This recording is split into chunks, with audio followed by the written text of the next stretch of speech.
we're back with another episode of the Lakers Fast Break podcast. It's Jrue Holiday coming right back at you here from Lakers Fast Break, Pop Culture Cosmos, where we cover the latest news and trends in pop culture each and every week, twice a week, wherever you get your podcasts. Coming up, we will preview Fantastic Four, Comic-Con, and so much more for the episode coming up on Friday. And for our Lakers Fast Break members, I will have my thoughts on Fantastic Four, hopefully by the end of the evening, or maybe just a little after midnight. But I have watched Fantastic Four, and I will have those thoughts for you as members, exclusively for you for a few hours, before I go ahead and post it on popculturecosmos.wordpress.com. What's up, legend? How you doing? Yep, welcome to Lakers Fast Break. It's me, Jrue Holiday. Okay? Yes, absolutely. Welcome. Indeed. It is, of course, the Lakers Fast Break. It is Jrue Holiday. Indeed, truly appreciate you joining us. Want to make sure that you guys out there know that we have a lot of great friends. You need to go ahead and like and subscribe and follow too. Starting off with Joe Soro channel on YouTube, Empire Jeff TV covering the Lakers and the Dodgers. Also want to go ahead and make sure you go ahead and give some love to the guys like Legend at I Got Next Force Media. Also as well, Alfred Esmond on Twitter. Also, of course, Report_Court, a.k.a. Stone Hansen on Twitter. All these great people, all these great places. The Lakerholics crew at Lakerholics.com. Daniel Barry Sports Highlights. Yo, all those great places, all those great people. Want to go ahead and make sure you give them some love, but obviously got to give some love to us right here at the Lakers Fast Break with some likes, subscribes, all those good things that help the algorithms and the what-isms and the Lakerisms and hashtag-isms and social media-isms. John Costa, Clutch Talk and Lakers Corner. Got to go ahead and make sure you like him as well. All these great people, all these great places. Please like and subscribe, and make sure you hit us up right here, always, at the Lakers Fast Break Podcast. What's up, Brad? Yes, wanted to take a day off. Then I watched Fantastic Four earlier today. And again, I will have those thoughts here after I go ahead and I post this to our good friends at Apple Podcasts. Shout out to you and Spotify. I have got some ideas rolling around, exactly what I think of Fantastic Four. So I'll have that first up for our friends, our members at Lakers Fast Break coming up with that. Gerald, do you need a sponsor with a drink brand or something? If it's Sprite, yeah, I'll take that. That's no problem. Joe, he likes the adult beverage drinks. So if the company wants to sponsor him on his quest to, I guess with Intel Wild paying the bill, destroy his liver, go ahead and make sure you sponsor there. But as far as sponsors, it's funny because I've been getting a lot of sponsorship requests from AI companies, and I'm not too thrilled about that. So yeah, just what they're sending me on these emails, it just like kind of gives me the heebie-jeebies, rubs me the wrong way, so to speak. So kind of staying away from those for now. But if you got legitimate sponsors out there, stop on by right here at the Lakers Fast Break Podcast. Bloodhound says I'd give F4 7.5 out of 10. All right. Says you liked it. Didn't love it, but says you liked it. All right. There you go. Juan says, what's up, Gerald? Question, should Smart start over Reeves? I think he should. Juan, I don't think he should. 54 games in 2 years is the reason why you shouldn't. As far as you don't know, at 31, coming off of 2 injury-plagued seasons, what he has left. You don't know if he can shoot consistently well enough from the outside. I understand he's a better defender than Austin. I'm not going to argue that point, Juan. But I would not give someone who has 2 seasons off just telling him to go back in there in the fray as a starting position. It would not be advisable to go ahead and do that, at least to start the season. We'll see how it takes place and matriculates over the course of the season. And Austin Reeves not starting, as I've mentioned to you, Juan, and everyone out there, if you're in a contract year with a potential $100 million plus contract on the line, you're not wanting anybody to take your starting spot at all. And I know that he would not be pleased about that. So I don't think that we will be putting Marcus Smart initially at the starting guard spot, specifically because of his health issues. Let's see if he gets healthy first. Let's see what he does in the 15, 20-minute bursts coming off the bench as the Lakers' sixth guy, the first man off the bench, Juan. And let's see how it goes from there. Let's see if he shoots well enough, because in Boston, the first thing they'll tell you, they love him. They loved his defensive intensity, but the guy's a chucker. And the guy can go ahead and put up some threes. Doesn't mean he'll hit them, but at least he'll put them up. So, yeah, we have to see how effective he is with his threes. And again, can he stay on the court before I would commit to starting him? So I would not rush into starting him at this point. Now, again, that can change over the course of the season, my thoughts on that. And there's a good chance that it might. But you got to remember, two factors again. His health and the fact that he's been off almost entirely 2 seasons. And then also as well, of course, how Austin would react to it in a contract year himself. CMB, it's me, Gerald Glassford. I'm here with the Lakers Fast Break today in Lakers News, benching Reeves and LeBron. No, I don't think they're going to be benching Reeves and LeBron anytime soon, at least to start off with, unless Reeves gets as cold as the winter snow. Again, they know he is playing for a new contract. They understand that they want to give him a platform to do so, but he has to produce. If he's producing at a 25-5 rate, even with his shaky defense, I think the Lakers will keep him out there in the starting lineup. Where's Joe Osoro? I don't know. You tell me. I sent him out the invitation, but since there's no Dodgers game, he might be enjoying some time with the family. The invitation always goes out to these guys, but they can't always commit due to whatever reasons, family, volunteering somewhere else, or, doing what have you. So I'm just appreciative any time that they stop on by. But Soro is mobile. Okay, well, see, Xbox has the lay of the land on Joe Soro. So there you go. Steve, you don't need to shout, Steve. There's no need to shout.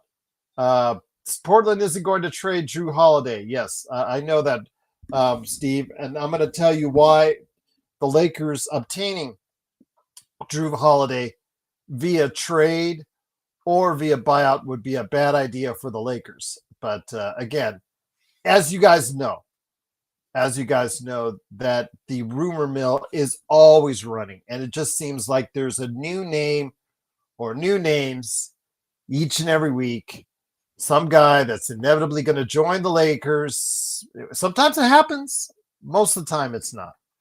And you guys have had a long list. And Jeremy said, I told you that about that. I said, I know. I saw Twitters. I had people text me before you told me, showing me the picture of Jrue Holiday in the Lakers jersey, the one I have right there for you guys as far as the thumbnail there for you. So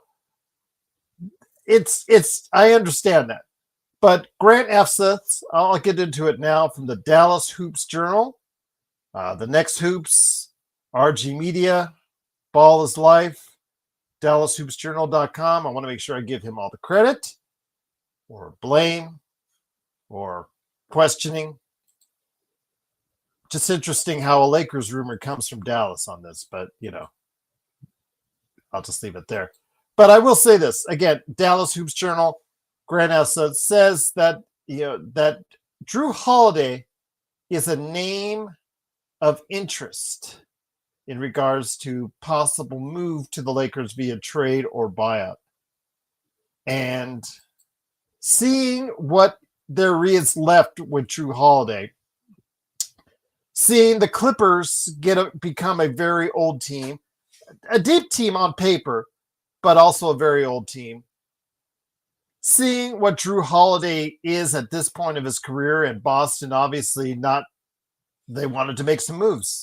Jason Tatum, he's out. with the Achilles injury. They wanted to make some financial moves because they felt they were not in a position to compete now for a title until he gets back healthy.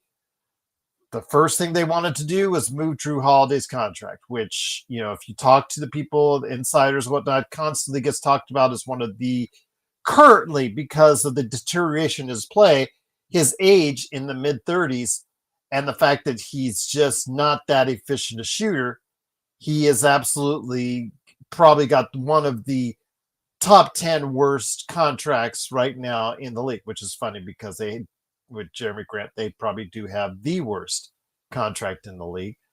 But I don't see the Lakers. I'm just surprised that anyone traded for it without picks in the first place. Again, I know Sean and I talked about this before. Joe and I have talked about this before. I just scratched my head thinking about how, Simons, who's on an expiring deal, for Jrue Holiday, who's got 3 more years left at over $100 million. Again, a player in his mid-30s with a declining play on both the offensive and defensive ends. I just don't get it. I don't understand it. I don't know why they did it. I guess maybe for culture reasons, or they're thinking that they're in a better place than they actually are. And then not to get picks on top of it. They sent out originally 2 second-round picks, which they took back, I guess, because of the issues with Jrue Holiday. Maybe a medical issue, I believe, clearing medical. So, yeah, I don't know. These rumors sometimes are just out there to put out there, but even if they get them on a buyout, let's just say, okay, first of all, the Lakers, as we've talked about, it seems very clear, guys, that this team wants to clear cap space. I mean, right now they have $100 million in expiring contracts, if you include LeBron, Reeves, Rui, Gabe, Maxi Kleber. That's about $100 million in expiring salary coming off the books for 2026 or 2027 if they want to keep a lot of that off the books and just go ahead and just keep kicking it down the line and waiting for that, as Joe says, that magical day when someone with a big name and someone in the prime of their careers decides they want to go play with Luka, whether it's a Giannis, Jokic, or what have you, in 2027 or whenever. That would defeat the purpose if you've got 30 some odd $1 million sitting on your taxes, on your payroll, that is accounted for by a guy probably best suited to come off the bench at this point of his career, player with declining shooting, player with declining defense, player that's just getting older. Great hustle guy, great team player, great locker room presence. But again, you do not pay that kind of guy $35 million a year at this point for him to do what he's doing. Now, if it's a buyout situation where you're getting this type of guy, my question to you is, because I'm hoping Sean still has a chance to stop by. He said he would, but I'm going to ask this to you guys now, and I'm asking you guys to rationalize this as far as Jrue Holiday is concerned. When it comes to Jrue Holiday, and let's say you get him or he's available on a buyout, because the only thing you have right now is a veterans minimum. We talked about this before on the last episode of the Lakers Fast Break. The Lakers only right now have a veterans minimum. Then again, to what you hear also is, well, they may or may not have a two-way for a younger player. Depends on who you hear from, because Dave McMenamin on his Twitter seemed to have forgotten about Eric Dixon when he talked about the Lakers signing Christian Coloco and the other kid, Chris Barone, the Golden State guy from Golden State on the summer league team. So yeah, it's very. I don't know for sure, because again, he reported on it in his Twitter that said that those two of the guys. That was it. I don't know if Eric Dixon is actually still listed on a two-way, because he did have an injury issue, so they may have released it. So we'll have to wait and see if that's going to be the case. But Christian Coloco and Chris Mannion are the two NBA contracts for sure that the Lakers have. We'll have to clarify that in the coming days. And I want to, speaking of clarifications, I just want to clarify, first off, Kai Jones is a free agent. So puzzled, just like we talked about Amir Coffey, How he's still out there after he played so well with Dallas at the end of the season, still kind of puzzling to me. But he did some research. Some listed him still on the two-way, some listed as not. I'm going to go ahead and say at this point in time that he is a free agent listed at this point in time. So I know that Tay and other guys, I know some of the guys have a real fascination with Kai Jones, and rightly so. Good athletic kid, hopefully being able to go ahead, instead of being a draft bust, become someone that can start to put the pieces together. Still young, very athletic, and still be able to go ahead and do some things in the NBA. I'm rooting for the kid. Second thing is Spencer Dinwiddie. We talked about him. I mentioned he was signed back with Dallas. Incorrect. He is signed with Charlotte for this upcoming season. So I wanted to get that straight as well. So I wanted to go ahead and make some correction. Legend says Sorrell's at the JJ's house. He's at JJ's house. Well, if he is, hopefully he's trying to figure out what's going on there as far as the rotation is concerned. Plus also as well, making sure the Lakers don't get Jrue Holiday. Because again, if the Lakers got Jrue Holiday for a veterans minimum, okay, that's fine. But you're adding on Marcus Smart, who is I don't want to say he's past his prime, but his prime may have been 3 seasons ago. He's only 31. He still has the possibility to go ahead, if he stays healthy, to get near that point one that you're hoping to put him in the starting lineup. If he plays well enough and he deserves a starting spot, I'll tell you here first that that's the case. But I'd like to see it on the court and him stay on the court before that happens. But in Marcus Smart, you guys know that you get a tough defensive-minded player. Even if he's not able to stay up with the really quick guards anymore, he's still a tough defensive-minded player that can probably play 2s and 3s still really well, but is a volume shooter and not a very accurate one over the course of his career, still shooting under 35% for his career. And, if we get Jrue Holiday, we're getting a guy that still can be very defensively tough-minded, but doesn't have the same zip in his step that he once did, especially being able to, who does he guard? Could probably still guard many 2s and 3s. And also a very, aggressive shooter from the outside, the three-point line, from the three-point area, but not a very accurate one as well, under 35% at this point in time. Really, when it comes down to it over the course of, his career.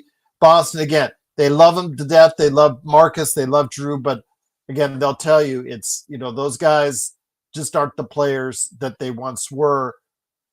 And I understand that getting them on the cheap would be great. But if you get one, probably getting the other, I don't know. It seems like it's duplication. And if that's the case, I still think the Lakers need a better 3-and-D wing that's a little bit more consistent from the outside, and also maybe another big would be pretty good in this case. I know Joe has said he's wanted a better big than what Kleber and Hayes can give you. I would agree with that as well. Anthony, our Laker, I'm not high on the Lakers seasonal Anthony, Trevor Lane, and Laker pundits. Gregory, I've gone back and forth between a B and a B minus. I think it's okay. Again, they've got a few low risk, high reward players. If DeAndre Ayton, Gregory, and Marcus Smart do not pick up their contracts next summer for their second years, that means they've had a pretty darn good year. That means they're out there looking for a multi-year deal for both of them. That means they've had a good year, and obviously that's translated into success for the Lakers. With Jake LaRavia, it's a 2-year, $6 million roundish deal.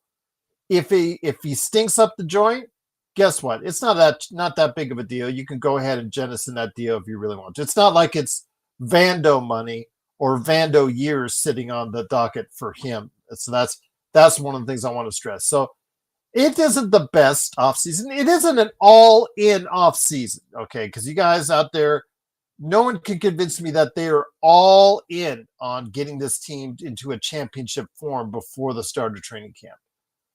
But I think it's a good step.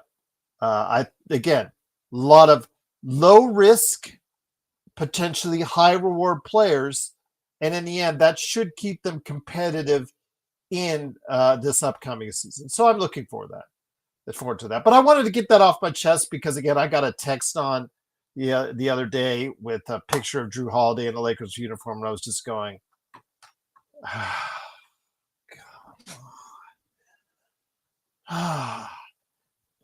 trading is out of the exception. He, again, one of the 10 worst contracts right now on value in the NBA because you got a mid-30s player earning the mid-30s in the millions and a player who has had declining values over the course of time. That's not a good combination.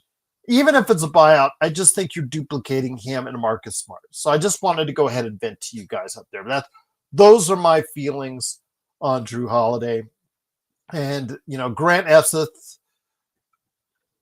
I may get him on the show one day. I'm going to try, obviously he seems to try to break a lot of these rumors that seems to ignite Lakers fans or NBA fans in general on Twitter. Sometimes he's been right. Sometimes he's not been so right. But I just don't see the Lakers going after Jrue Holiday after they got a similar player, Marcus Smart, if that makes sense. But again, I'm not running the team. Maybe I should. But, maybe Joe should. Maybe someone else but Rob should. But again, Rob didn't have a bad offseason. I'm just going to leave it at that. I'm going to give him some props. I know I've been hard on him lately. Said that his career has been up and down, which it has. It's funny because everybody in the last week has talked about since the CP3 signing with the Clips that the Clips now have the world's oldest NBA team, which reminded me of the Lakers when they at that time had what I thought was one of the oldest teams ever in 2022. But apparently, according to statistics, it wasn't. But it just seemed like it because they had so much age on that team. I guess they had enough young guys to offset that. But you saw how that turned out when they carried that team. Will that same thing happen for the Clippers? Again, on paper, they look very deep at every position. They look deep as far as shooting, offense, and as far as versatility. But again, with a lot of these players, they're in their 30s already. You don't know how they're going to be during the season. Kawhi's health is always got to be an issue. And again, in the playoffs, there's the old saying, clip's going to clip. And, Clippers got to prove to all of us, I think, that they can get it done. They've never even been to the Western Conference Finals. So for that alone, I think that's going to be. I don't think they've ever been to Western Conference Finals. I may be wrong on that, but I don't think they have. But you guys correct me in the chat if they did. Gregory Brown says Vando in the gym every offseason, practicing his quarters, but never improves in the game. No, Greg. I mean, I don't want to be mean to Vando, but when Jeff and also, of course, Jamie Sweet, those guys are on Vando Hill. Those guys plant their flag on Vando Hill and say how great he is. I just don't see it. Joe just doesn't see it. We are on playback. If you guys join us on playback, you see how angry we get every time he drops the ball. Him trying to drive to the basket reminds me so much of Cam Reddish, where it's just like, oh my God, what's going on here? And, the only period of time where it looked okay was that, 2-3 week period. He was in the dunker spot, not this past season, but the Darvin Ham season. And just before he got hurt, it looked acceptable. And then it just went away after that. He had the double foot surgery. So again, somebody said the other day, can you give him a break a little bit because of the double foot surgery? Yes and no, because yes, obviously he must have been affected by the double foot surgery and coming back from that, and that takes time. I will give him a little bit of leeway on that, but the double foot surgery doesn't speak for his hands. Got to catch the ball. And so many times during the course of last season, he's in a spot to really make something happen and just doesn't get it done. His defense, again, now that he's a year removed from the double foot surgery, should be better than it was last season. I understand what the numbers are, but if you saw the eye test, will tell you he got beat several times on the dribble, which was of concern to us, supposedly being our best defender. I think he'll be better defensively this year because he's a year removed from that double foot surgery. But again, It's all about what does he do for you on the offensive end. If he's still an offensive nothing, then that has got to be a big concern. Brian, yes, the Clips are going to clip. I mean, again, looks great on paper, looks old on paper, but looks deep on paper for the Clippers. But again, the age has got to be a concern, and also as well the health of Kawhi. And then when they go into playoffs, we saw what happened. Clips are always going to clip. Once again, it is the Lakers Fast Break. It is Gerald Glassford. Thanks so much for watching and listening. Truly appreciate it. Thought stop on by just to say hi. And again, tonight at some point in time for our great LFB members out there, I will be dropping my thoughts first to you on Fantastic Four and what I think of it. Craig said, don't sleep on Arabia 2. His defense continues to improve. I think he plays a huge part of rotation. He's going to have to, Craig, because remember, the Lakers were the second worst bench in the entire NBA. And again, LaRavia, his career, his first 2 seasons was kind of meh. And the Memphis Grizzlies decided to take away the 4th-year option off his contract, making him a free agent. He got the word. He got the notice, Craig. He got the word and notice that Memphis had lost faith in him. He got that notice, and he became a better player last season. Now, people are all over the fence on his defense. You said his defense continues to improve. I saw it was okay from what I saw in the games last year. Not Lakers and NBA related. I just saw it was okay. And he did hit 44% from 3 while with Memphis. He hit 38% from 3 with Sacramento. But if his defense, like you say, will continue to improve, that will keep him out of the court there and will help boost the Lakers offense, and off the bench, which is sorely needed. And again, he's young. He's 23, 24. So again, he still has got plenty of time. He's not even hit his prime. So this could be a steal for Rob Pelinka. But if it's not, and it looks bad, Craig, it's $6-ish million. They could get off that if they so choose to and if they so want to. So it's not, again, another buy low, possible high return, very high season ceiling for Jake LaRavia, for Marcus Smart, and for DeAndre Ayton. Again, I don't think they're bad deals. I don't think they're risky deals at all. I think Rob, in that sense, did okay on it. I just don't want to put all my eggs in the basket for DeAndre Ayton, who's burned his bridge twice, for Marcus Smart, who hasn't played he hasn't played a full season in 2 seasons. He's only played 54 games. And Jake LaRavia, who's only had 1 good season or solid season in the NBA so far. Again, everything has to go right with your season if you want to go ahead and beat a team like OKC, beat a team like Houston, and beat a team like Denver. If, again, what I think will happen is Luka, in the shape that he's in, will have a very strong season, an MVP-like season. And if it's an MVP-like season, he will have the Lakers in a position to compete. So where maybe in February, Rob might have to sacrifice some of those long-term plans to make sure that the Lakers have a little bit more around LeBron and Luka in order to go ahead and provide a better team that gives them a better chance to win this championship. I think the key is, where will the Lakers be in February? That's going to be the key. So Gregory said, to be honest, Lakers should clean house. Robin Ram says, the Ramby can go. Joe hates it, by the way, when you say Ramby, so please say Ramby as much as you want when he's here.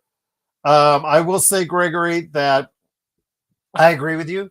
I'm not a big Rob fan. I said his career has been up and down. He did get the Luka deal done, and you have to give him credit. Again, he did not go all in this summer. The Ramby and the place they have in the organization, I don't get it. I've never have. I think it's just one of those things where your friend, or in the case of the Rambys, Kurt Rambis have his great ties to this organization. He's made friends in the right places, and him and his wife definitely have a lot of sway in recent years on this organization. So you can take that for what it's worth. But When Mark Walter comes in there, I hope he takes control. I hope he takes command and makes decisions going forward that are in the best interest of the Lakers organization and its fans. And we start focusing on trying to build a championship team now instead of waiting for years down the line. Because again, I've always been the advocate of doing that because Luka is in his prime now. And Boston is hurting now. Those two factors do it for me right now. That I just think we should go more. Should have gone more in. But again, low risk, high reward. So I can't fault Rob too much about it. It's been a solid off season. Not great, not all in, but just solid. Low risk, high reward potential with each and every one of those signings. And then again, we'll see what happens right there. But Gregory says, I never did like the way Rob moved. He's not creative, 0%. Again, he has his faults. He's made his mistakes. He should have told LeBron, that a GM with guts, cojones, balls, whatever you want to say, Gregory, would have said no to LeBron and AD, because if they saw what I saw at that point in time, you knew it was going to be a bad fit to start. I said it on the air that day, and I'll say it to the day I die. That was a terrible trade for the Lakers, terrible move. And if I was Rob, I would have said no, LeBron.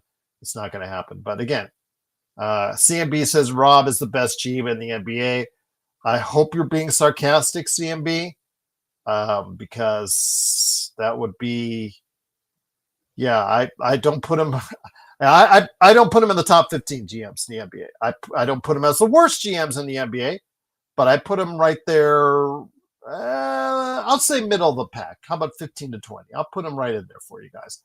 But again, I don't consider him the worst GM in the league, but he has made some very bad mistakes. Alex Caruso, we'll start with that. Also as well, again, JHS. Yeah, just with the 2022 summer offseason, to what he built there as far as that team is concerned. Yeah, just again, up and down. That trade deadline, you do have to give him credit for the trade deadline when he brought the guys in there that helped propel the team to a Western Conference Finals. I will give him credit for that.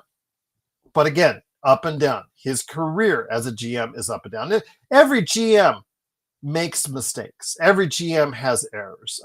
For instance, Sam Presti, who I know on this show I've been very complimentary of. Joe's been very complimentary of, and he seemingly walking on water right now in Oklahoma City. He's even made mistakes as far as some of his draft picks are concerned. I wish Pokashevsky had panned out, but that was a bust. Also as well, trading 3 picks, I think, from New York to get Ousmane Dieng. If I remember correctly, I thought that was obviously a miss because he's at the end of the bench right now and only gets to play in garbage time. So, yeah, absolutely.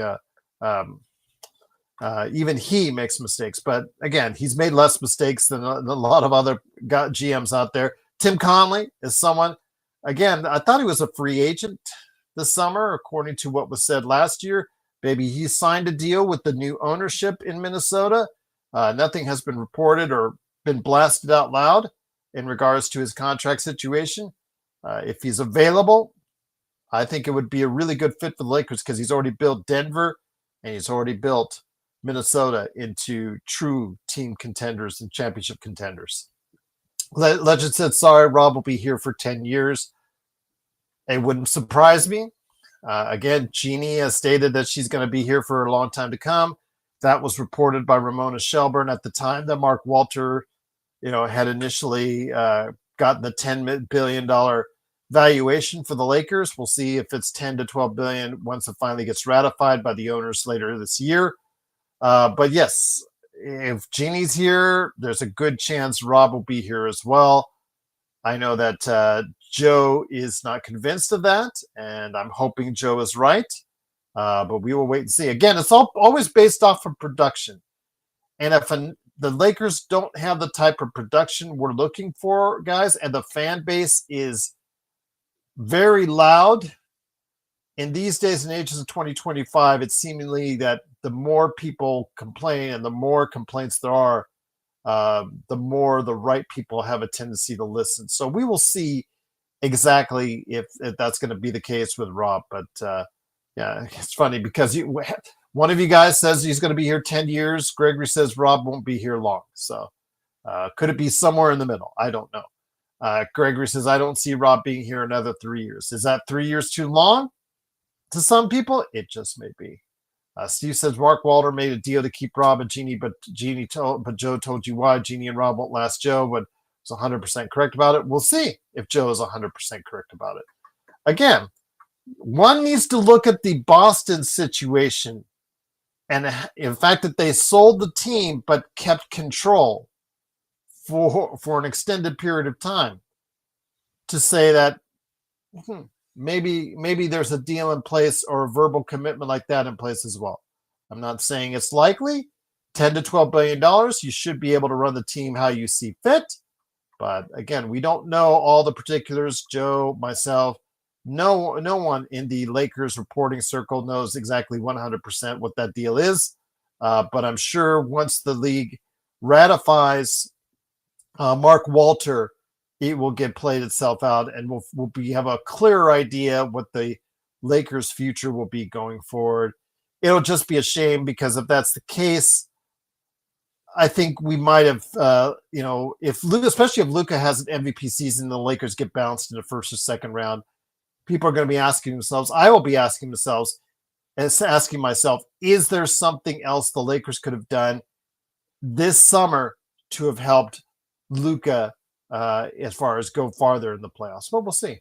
What's up, Gustavo? Hi, Gerald. If you were given the choice between JaVale McGee and Brook Lopez today, what would you pick and why? Well, JaVale McGee is no longer playing the league, and Brook Lopez is, so I would have to choose Brook Lopez because Brook Lopez is still active in the NBA, and the fact that he can still hit from the outside and block shots. He did just get signed to a $9 million deal with the Los Angeles Clippers to serve as their main backup behind Ivica Zubac, which again brings me back to my point. Yes, Clippers are old, but Ivica Zubac had nothing behind him as far as a backup center is concerned. Nothing behind him. And now he has at least a name back there in Brook Lopez. We'll see if he has anything left. And then as far as Niederhauser, the kid too as well. And John Collins can play a small 6'8" in a pinch as well. Bloodhound says, since 1982, the Lakers have had 3 GMs. Yes. Let's hope they have 4 sooner rather than later for many of us out there. Although some of you guys still like Rob, and if that's the case, I just want titles. I just want titles ASAP is what I want. I don't want to wait for 27. I don't want to wait for 26. I want to see a championship won this season. That's what I want. And I think that's what you guys want out there want that too. Dwight is done. Yes. Dwight is Big 3. Jay, if you watch the Big 3, hopefully you'll tell yourself too. I watched a little highlights on Twitter, and yeah, I can't sit down for a full game. Sorry, I can't do that stuff on Big 3. It just is not that entertaining. I can go to the park for that. Either myself play or watch. And yeah, Dwight he's done. He's washed. He's done. Steve said McGee is retired from Asthma. It got so bad the Kings cut him. Yeah, that was always an issue. I remember, I think at a time there was, issues when he even had it here at the Lakers, because he had it, but how he was treating it or whatnot. So yeah, he cannot. He's gone. He's retired. And again, JaVale, thank you so much for all you did for the Lakers. The time that you were here, I know you were a little bit stressed out as far as the situation that was inside Orlando in the bubble. But you came through it as a champion, and I cannot thank you enough for being part of a great bubble team and a great memory that I have with the Lakers right there. So Dwight Smith, Greg, again, just be respectful of each other. Everybody has differing opinions. That's all I ask. But Greg, you're wrong. Says Dwight Smith. Jason McGee was sick quite a bit in his career. Yeah, he was. It's sad, Jay, because he had great leaping ability. He had a great athleticism. And I still remember when he was was with a member. If you guys remember back when the Golden State Warriors, I remember sometimes they put him out in isolation. I think it was Cleveland that put him out in isolation. Or was another team? I forget. But I know he was out in isolation. I remember distinctly being able to guard surprisingly effectively when he was taken out in isolation out there at the 3-point line. That was one of my great memories of him. And then, of course, when he came to the Lakers, paired alongside Dwight Howard at times, and then, of course, paired alongside LeBron, serving as a starting center. No, he didn't get to play a ton of minutes, but he was effective when it counted during the regular season. And then alongside AD, and then also as well, of course, a little bit here and there in the playoffs. But again, as the playoffs progress, his time kind of got reduced, and I think he actually got benched, if I remember correctly, during the latter part of that playoff stretch. But Caruso came in, and Caruso helped finish off the Miami Heat at that time. Steve says, I don't want to wait either. Thank you for not shouting. No need to shout, my friend. I try to read them as best I can. I don't want to wait either. When we have that means to get a championship chip now, why would you wait? Just doesn't make sense. So why are you waiting for 25-8-8 to walk out the door is crazy.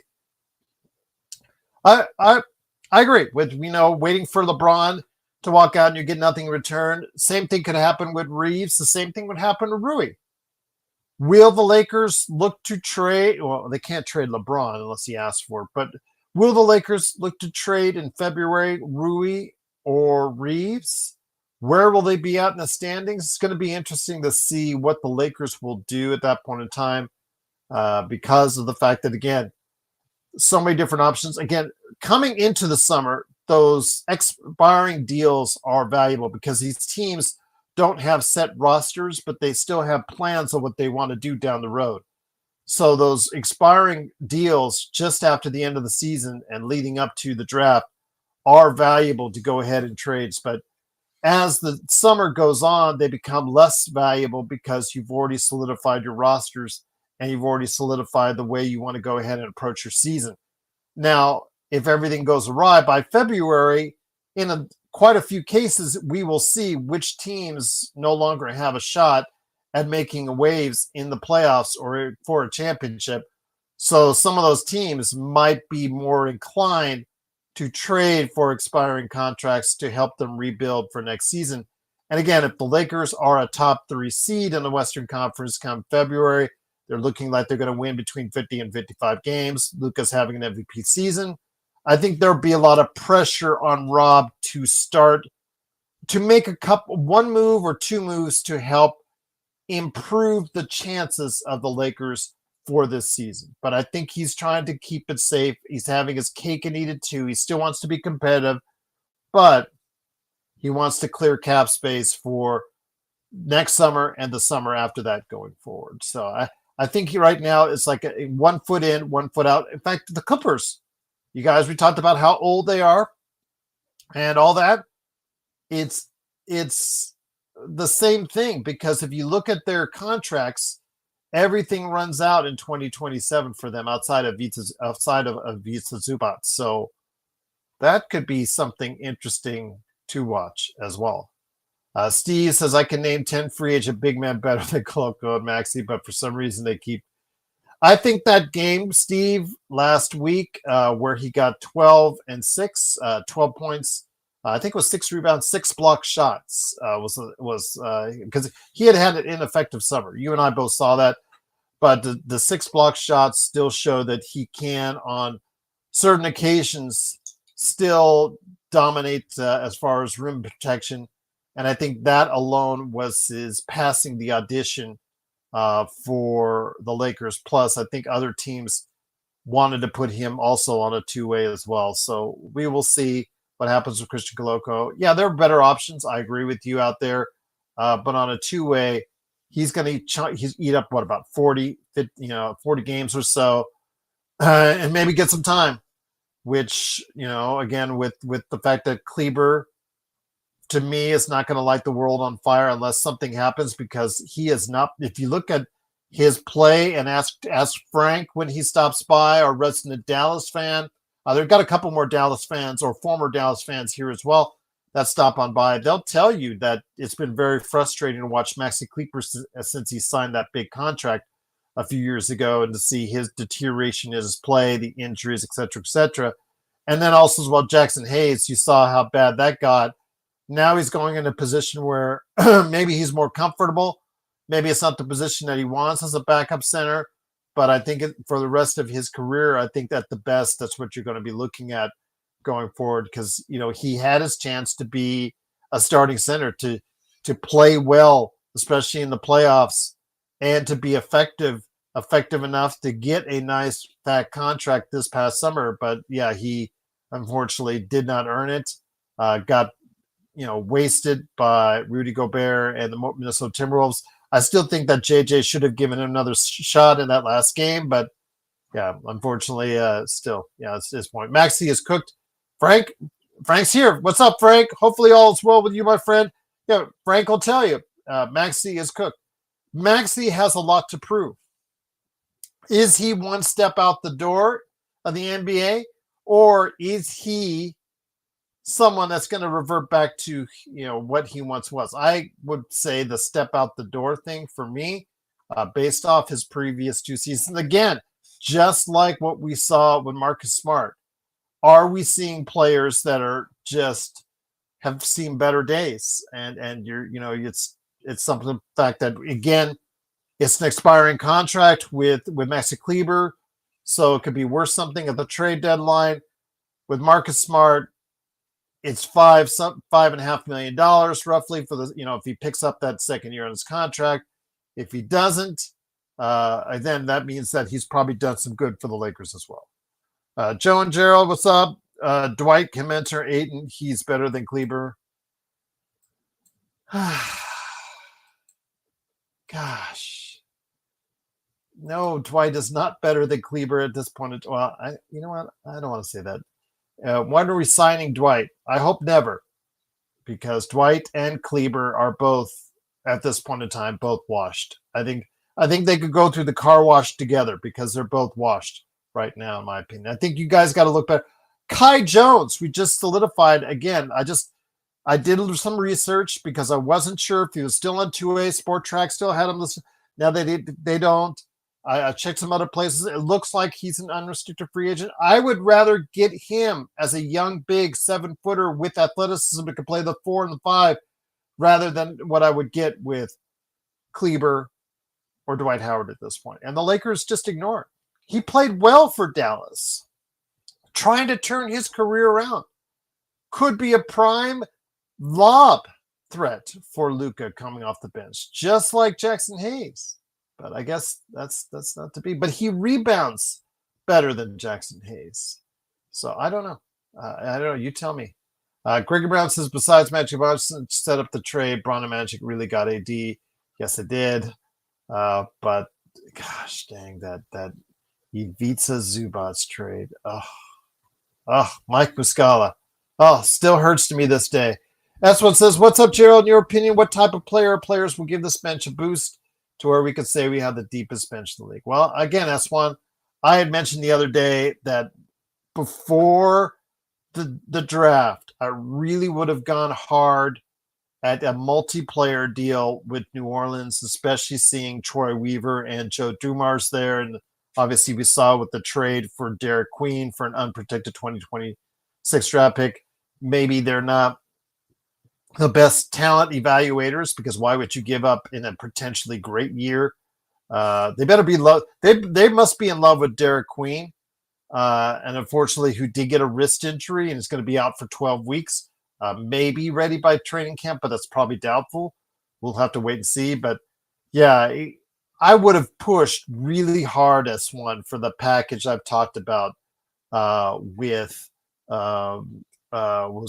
Trey Murphy, Herb Jones, and then if you could somehow swing in just to make the money work out, because I think I did it on NBA Trade Machine and the money did work out at that time, adding in Jose Alvarado and Yves Missy. would have been a nice something nice in there. And then you probably would have targeted out if you want scoring, Karis LeVert was available for quite a long stretch. If you're looking for trades, because again, the Lakers only have one first-round draft pick at the present time. I wanted to make sure I corrected that again. I corrected that last week, I think. One according to Bobby Marks, and then 5 pick swaps. You could utilize that in a trade, plus some of your expirings to go ahead and get a deeper bench. I'd look to some of the deeper benches in the league, like Orlando, maybe like Goga Batazzi, getting some of the players from Orlando right there. I know Joe likes Jonathan Isaac. I know if you maybe go ahead and look at Oklahoma City, if they're looking to free up some money because they just signed 3 guys to mega deals that will kick in. One of those is kicking in sooner. There's going to be 2 of them that are kicking in a couple of years, but maybe taking some of the back end guys on their roster, or you would talk about some of the other places, that there was even a Portland. If you want to take a low end flyer on Robert Williams, and then seeing what you got there. You guys talked about Matisse Thybulle. You guys seem to be in love with Matisse Thybulle as far as the latest rumors for him, as far as that's concerned. Maybe going down to, but he doesn't really give you a whole lot offensively. Defensively, he's good, but offensively, there's issues there. But there are places you could have gone, because I see teams solidifying their bench. New York has gone a long way to solidifying their bench. Just things you could have done. I would have been a little bit more pleased with if Rob had gone out of his way to do that. But the New Orleans thing, I think it would have gone to New Orleans first. That would have been the first call I would have made. I had talked about a deal back in the day when New York was like in the first round. Avari and I at Sports Baby were talking about getting a package deal and creating a workout with Reeves and Rui, going for a package deal with Robinson, McBride, and as far as Bridges. So, that could have been something that they would have looked at. Just again, there were options out there much earlier in the summer. Right now, it is so much harder because all these rosters, I don't want to say all these rosters are set, because in case of Golden State, Brooklyn, Chicago, they still have restricted free agents they have to deal with. But yeah, that's the problem. Hotline Bling, Marcus Smart, Vando, and Thybulle. Well, Vando can't score. Thybulle can't score. Marcus Smart, that might be frustrating to watch score. Plus, can he stay on the court? I think Marcus Smart has everything he needs to do to prove himself. So I'll agree with you on Marcus Smart. You might want to give him a chance and give him 15 to 20 minutes because you want to see what he still has left. Thybulle as a defender, yeah, that's great. But again, you need some scoring, and none of those guys really score the basketball, which would be a problem if you had all 3 there. If you have Marcus Smart and Thybulle, I would probably see what I could do to get Vando away in a trade, because it's just not enough offense right there for you, especially for a bench hotline that was the second worst in the league. I cannot stress that enough. Their rebounding was deficient overall as a team. Even with AD there, their rebounding was deficient. I'm hoping Ayton will take care of a lot of that going forward, but also as well, their bench play was really bad last year, and they only really got Marcus Smart because if you consider LaRavia and a wash for DFS, 10 points a game, what have you. Let's say both score around 10 points a game. That's a wash right there between those guys. Marcus Smart is the only upgrade to the bench that you've done so far. I think you need more than that personally for the Lakers. Again, we've seen where OKC, Indiana, 2 of the deepest teams in the league got to the finals this past season. Depth means a lot right now in the NBA, and if you don't have it, it just makes things so much harder. And going into the playoffs, I want Luka and LeBron to be as fresh as possible so that the Lakers can have a great run as possible. They were not fresh going in there. Luka was still out of shape. That's on him. LeBron is 40. Whatever you hate or love LeBron, he's still 40, any which way you slice it. And obviously we saw the effects of just them breaking down and gassing out. during the latter part of each game that they lost in that series. So that is my concern. That I'm hoping them to alleviate by building a better bench, and maybe they will by February. Maybe they will by February. They can get some well-rounded bench formulated, because if they see they have a chance and a good one to go ahead and they see a pathway to a championship, I think that those expiring contracts just become that much more valuable and be utilized in a trade for players that can help you win right now. Gregory says, I'm ready to move on from Braun. I know a lot of people are too, Gregory. I understand that. I get that. But he's here for now. He doesn't seemingly want to leave. I know a lot of people are suggesting that he does, but as of now, and remember, I saw the game live. I was there live, the game that he was there, the way he glad-handed with Rob. I understand it may be just all superficial and all that, but he does seem at the moment like a player that says, you know what, I've got my $52.6 million. I'm going to gut it out with the Lakers. I don't see him sandbagging it. I don't see him giving it any less than a good effort on the offensive end. Defensively, you know, Greg as well as I do, it's at this stage of his career, he has to build himself for one side of the basketball or another. He cannot play two-way basketball 30 minutes a game at this stage of his career. It's unfair to ask. None of us could do it. It just, you know, asking him is hard, but if he could still give you, let's say he did 24, 7-7 last year or thereabouts. Let's say he gives us 22, 6-6, and then it's supplemented by Austin Reeves with a 25-5 season again. You have Ayton averaging 15 or 16 and 10, Luka scoring 30, 8-8. And then you have, a bench that improves to the point where they're scoring close to 30, 33 points a game. Man, that would be something. That would be interesting to see. And then Rui giving you 40% shooting and 15 to 17 points a game. That would make for a pretty well-rounded team, a team that has enough offense. The question is the defensive side of the ball. But as we know, during the regular season, defense is not usually at a premium for a lot of teams. It seems to tighten itself up during the playoffs for a lot of these teams, as we've seen. Gregory says, I'm cool with this being his last year, but this is his last year. Yeah, I think it's his last year with the Lakers. I think the fact that he wasn't offered a one-on-one should tell you all you need to know about that. What's up, Bronson? How you doing? Hopefully you'll like and subscribe. Please like and subscribe to get the latest notifications when we get the latest Lakers Fast Break. Sean, looks like it's late for Sean. Magic Man Sean Grice, so you probably did go to sleep. Joe, again, I sent the invite out. Looks like he couldn't stop on by. No worries. I hope he's doing well, and I hope you guys are doing well as well. Jay says Arabia should easily be better than DFS offensively. I hope so, Jay. I hope so. He is best at defending power forwards, slower-footed forwards.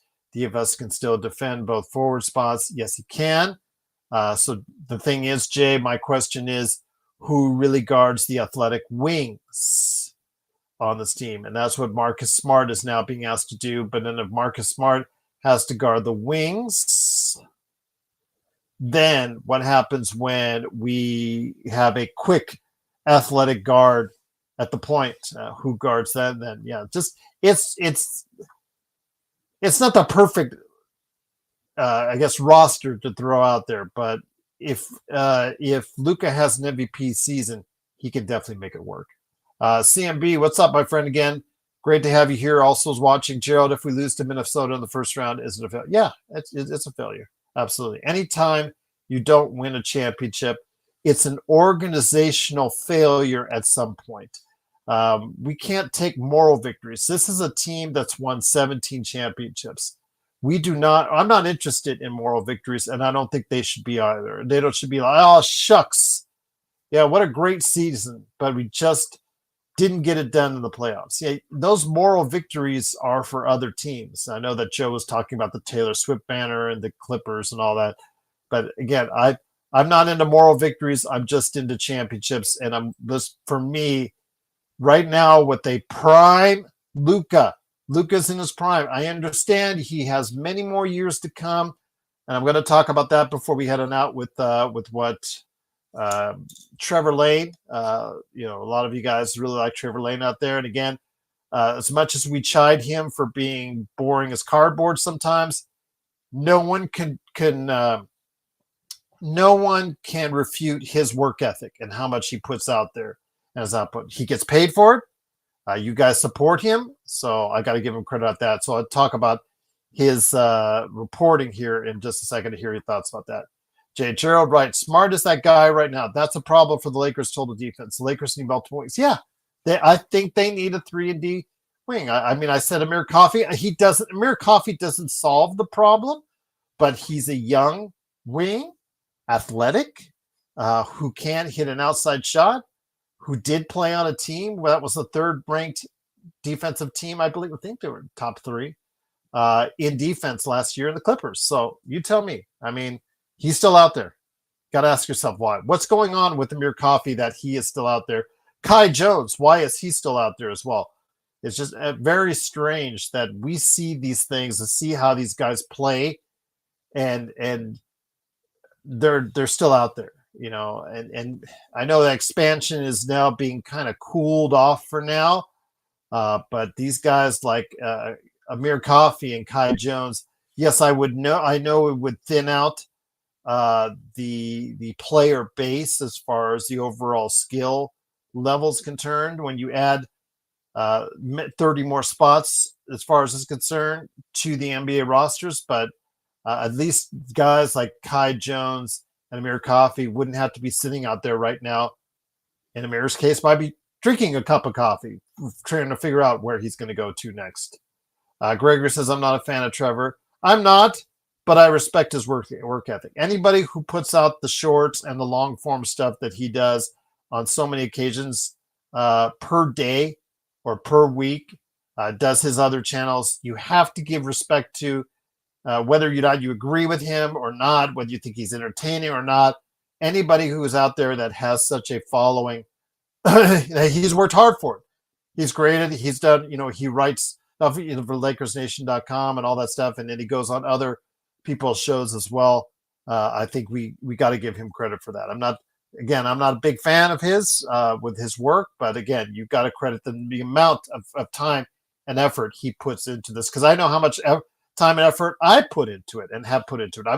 I'm got over, but if you look on the channel, it's got 1,800 videos. Over 1,800 videos I put on this channel. That's 1,800 times of hard work with as far as me trying to give you the best we can right here at the Lakers Fast Break. So again, I will give him credit for that, indeed.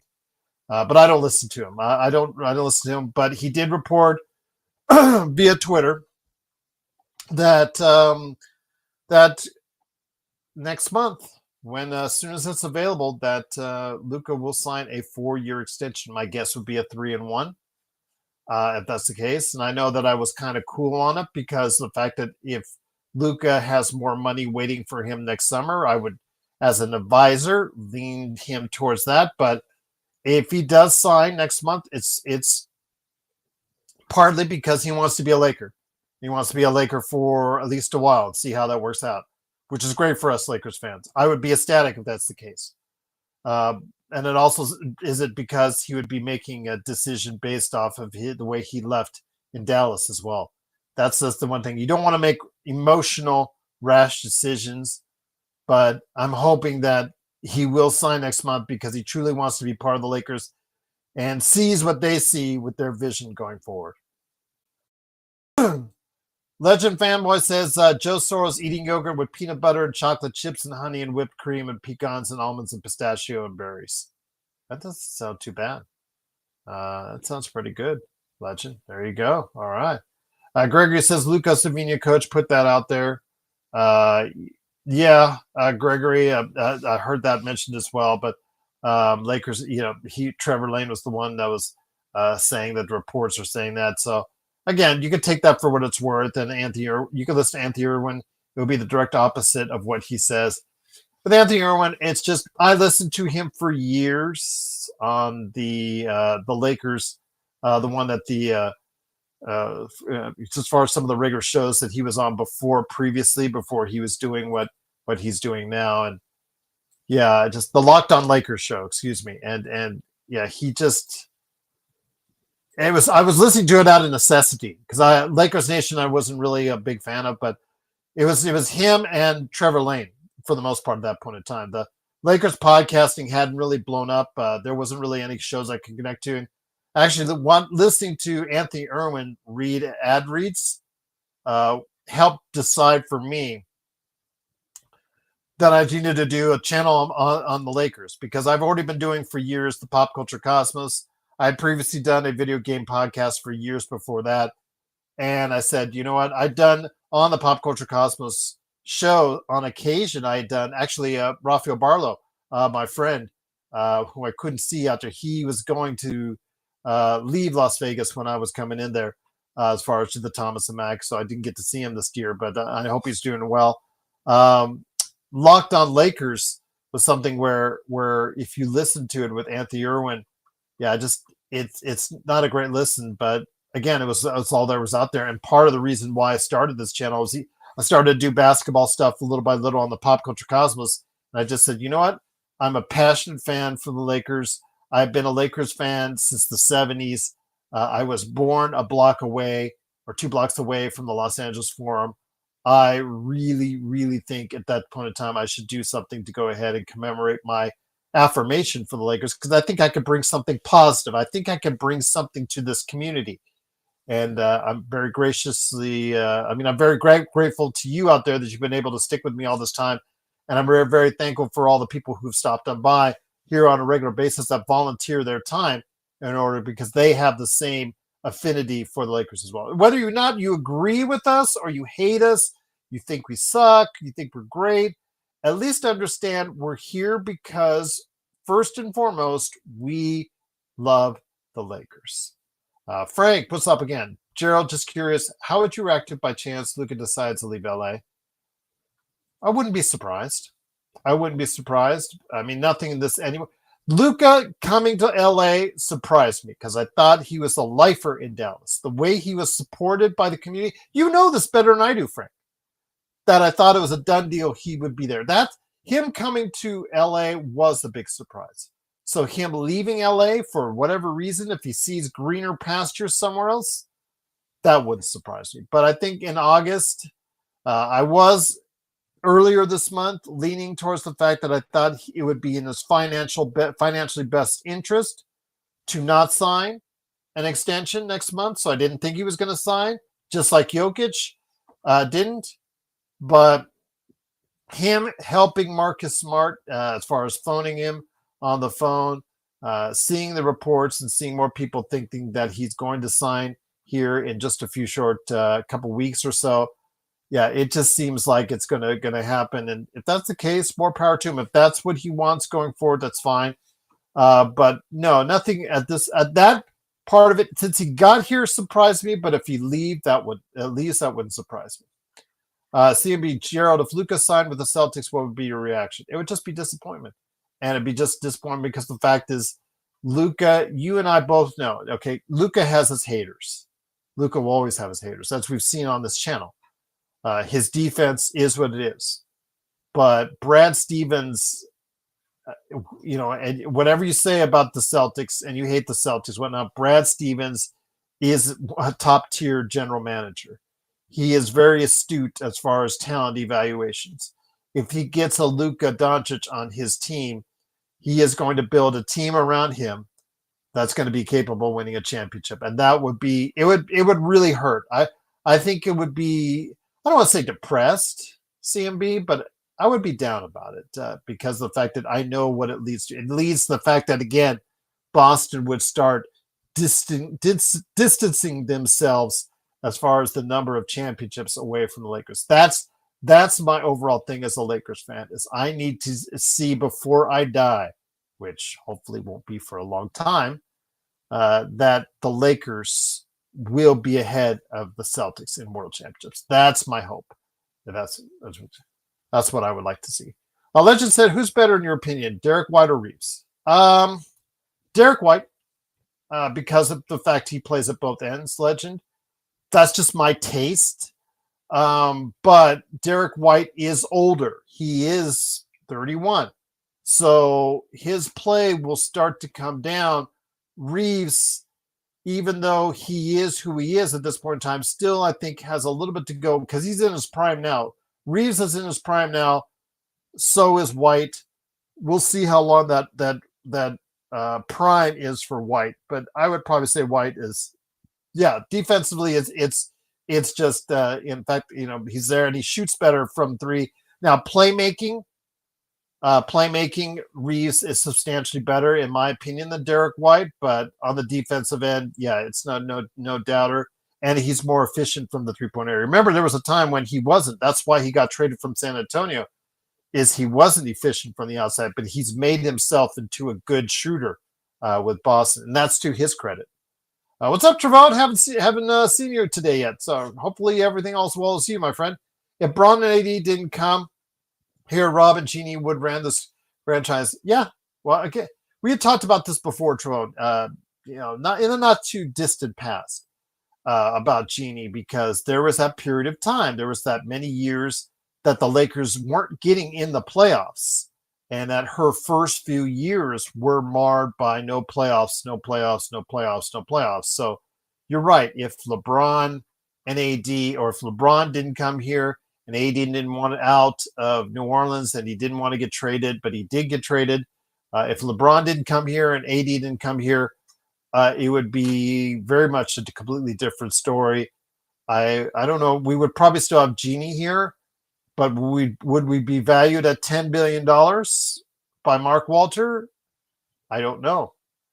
But I think Rob Pelinka probably, you can only lose for so many years before changes have to have been made. And I think Rob Pelinka would, if he would have, without LeBron or AD, would have, if, let's say we kept all the kids. I'm going to say those kids that played, that, the Ingrams, the Randalls, Ball, Kuzma, the whole 9 yards, so all Zubats. I think that would have been a very good team if they all maxed out to their powers and they all complemented each other's games. But I don't think it ever would have been close to a title. I think it would have probably been like at best maybe a third or fourth seed if everything had all clicked together, Russell and the like and all that. But it didn't. They were all traded out or moved on. And then, of course, we brought in LeBron, AD, got that championship. And again, I'm always grateful to AD and LeBron because you got a championship. But yes, I do not think Rob would be here because I think that at some point in time it would have fallen apart. I mean, Ingram has had its injury history throughout this decade, and you've seen the issues there. And then he's just not leveled up to a player that you can consider someone that needs to be in your lineup when the going gets rough and the playoffs come. Ingram has just not elevated himself to that level that I've seen, over the course of his career. And if that's the case, I mean, Toronto is taking a huge gamble by bringing him in there and seeing what he can still do. And I'm hoping for the best because he's still in his prime and he can still has lots of ball game left in his shoes. So let's see what he can do to go ahead and be able to help Toronto out. But yeah, I think there was a limit where that young crew that was put together in 2016, 2017, 2018, where they could go. I think there was a ceiling where it could go. And I'm just thankful that the Lakers did make the moves that they made. They got the two in here that helped guide them to a championship. It's a legit championship to me. It always will be. No one can tell me otherwise. No one can rational otherwise. Everybody had the same advantages and disadvantages being in that bubble, and the Lakers came out on top. It's just that simple. And they were the best team that year. They have a championship to prove it, and that's something you can't take away. And I'm very grateful for that. And Rob did help build that team, so you have to give him credit for that as well. If Rob made a trade, it's like, okay, I'll make a trade to shut fans up. I don't think he'll make a trade right now, Greg. I really think this is the roster he's going to make for now. He may make a move to fill up that final roster spot. Eric Dixon, again, seeing what Dave McMenamin said, maybe it was just an omission, or maybe, if you take a look on his Twitter, he about Eric Dixon may or may not be the two-way on the team. I think he'll at least be invited to camp at the very least. You can take those two ways in and out. So, we'll have to wait and see how that works itself out. But I think the Lakers, may either keep that spot open. They may sign someone else on the veterans minimum, but I don't see them making a trade unless the Lakers are really doing something closer to the trade deadline. That's when I think they're going to start getting serious, if this team is seriously in contention. But I don't see Gregory him being able to, or him wanting to facilitate a trade in the month of August. And I'm hoping I'm wrong, Greg. I'm hoping I'm wrong, because I think this team needs more. I know Xbox did a great job when he was on this show last time, and he is super high on this team and super positive on this team. I see this team as a good team. I don't see this as a championship team. I see this as a fringe championship team. Everything would have to break right for the Lakers to win a championship in its current state. I see them right there in that 4 to 6 range. I haven't figured out where. I haven't made up my mind where yet, but Xbox was very positive on them, and I'm hoping that he is right, more so than I am right. I am right way more than I am wrong on this show. And, it's all here on tape to prove it. But in the case of where I want this team to be higher, much higher than what was predicted, yeah, I'd like to do that. Yeah, last year, Joe and I weren't right on where the Lakers, where we predicted them at the beginning of the season and where they ended up as far as the end of the regular season. So I'm hopeful for that. I'm hopeful that the Lakers can be in title contention come February, and that Rob will realize that and be able to build around the edges or make a trade for some of those expirings to get even better. We'll have to wait and see. Xbox, I always got to give you credit, man. Just doing a great job out there. Hopefully all is well with you, my friend. Jay, you guys go back and forth. Just be respectful, guys, to each other. Let's not get tempers flaring and all that, man. I've seen too much tempers flaring here on the Vegas freeways today. So just chill, man. It's just end of July. We're all going to be here, for the next few weeks, speculating.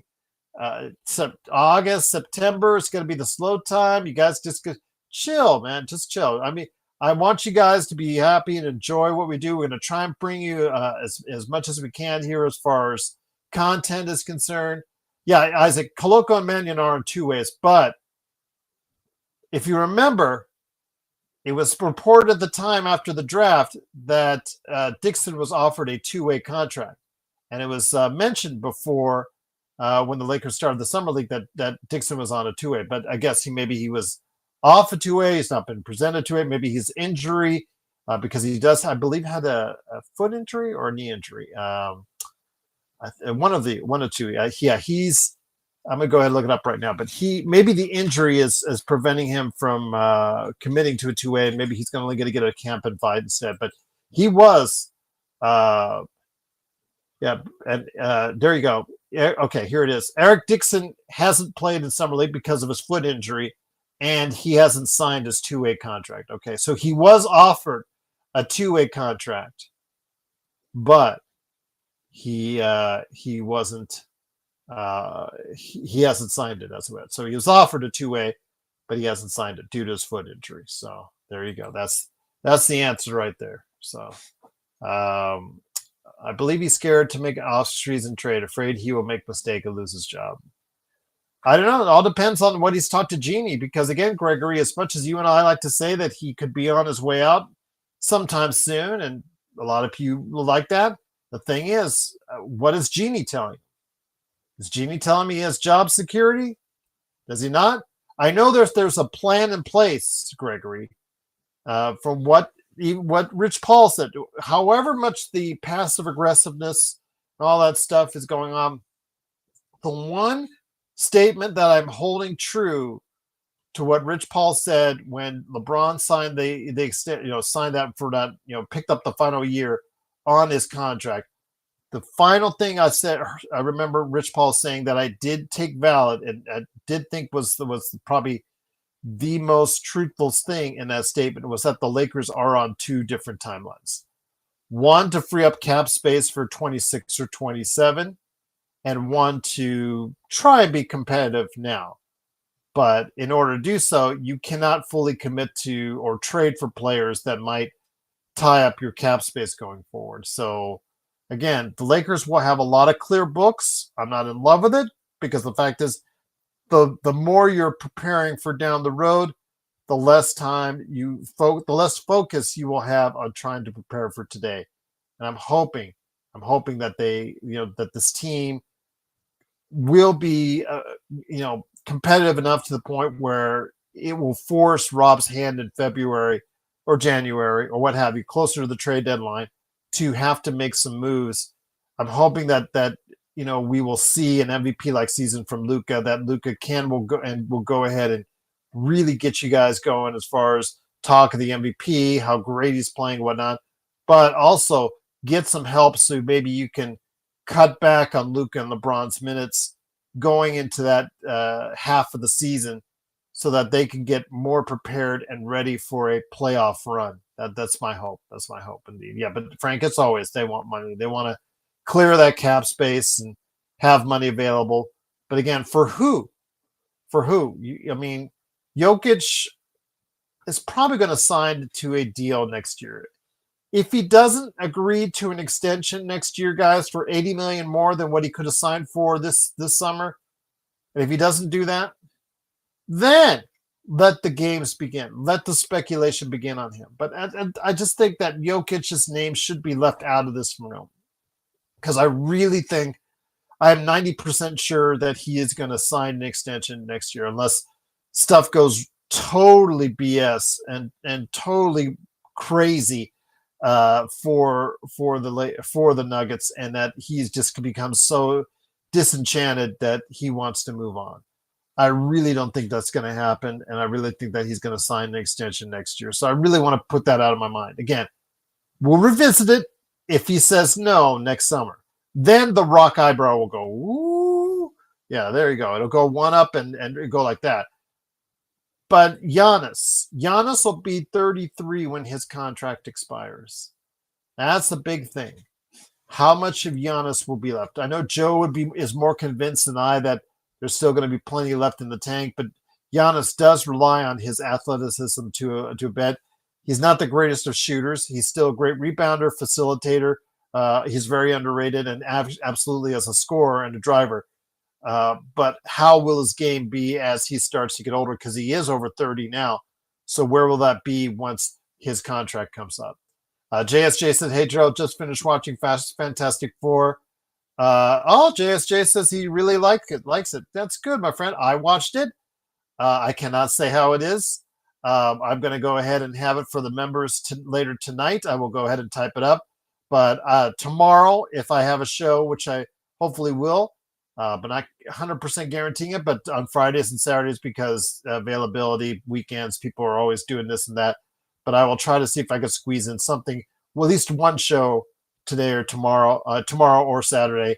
And I should be able by then to go ahead and I'll let you guys know what's going on. But if you want to go ahead and hear my thoughts or read my thoughts sooner, go ahead and check out what I'm going to type up overnight right here at the Lakers Fast Break, and have it right here on YouTube for the members out there. Gregory says, why are you focused on 2027 when you got Luka? Gregory, you're preaching to the choir. You are preaching to the choir. And you know those, if you remember a week ago when Joe and I were like blasting each other and he's arguing and he's thinking he's all got one up on me, and then I come back and I give something on him, and he is focused on Mark Walter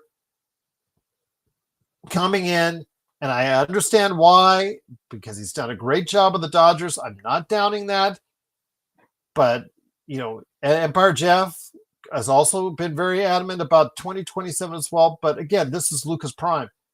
And I feel if you don't go all out each and every time out, each and every year out, it's just taking another shot away from Luka being able to have a chance at a title. And that's a great concern to me, Gregory. And again, we were having that argument. Joe and I were yelling at each other about it, or Joe was yelling at me about it, and I was laughing at him. Because the thing is, again, I want the Lakers to win now. I think the Lakers, had they made some better moves in the offseason, or more stringent moves to go ahead and be more of a win now team in this offseason, I think they would be in a better place to go ahead and challenge for a NBA championship. They are still a contender, in my opinion, but I think the fact is they still haven't shored up a lot of the issues in regards to athleticism and defense along the wing, a little bit more shooting, and then also bench play, and then also front court play as well, as far as the backups are concerned. There's still a lot of things I would have addressed, but if it was more of an all-in out type of maneuver.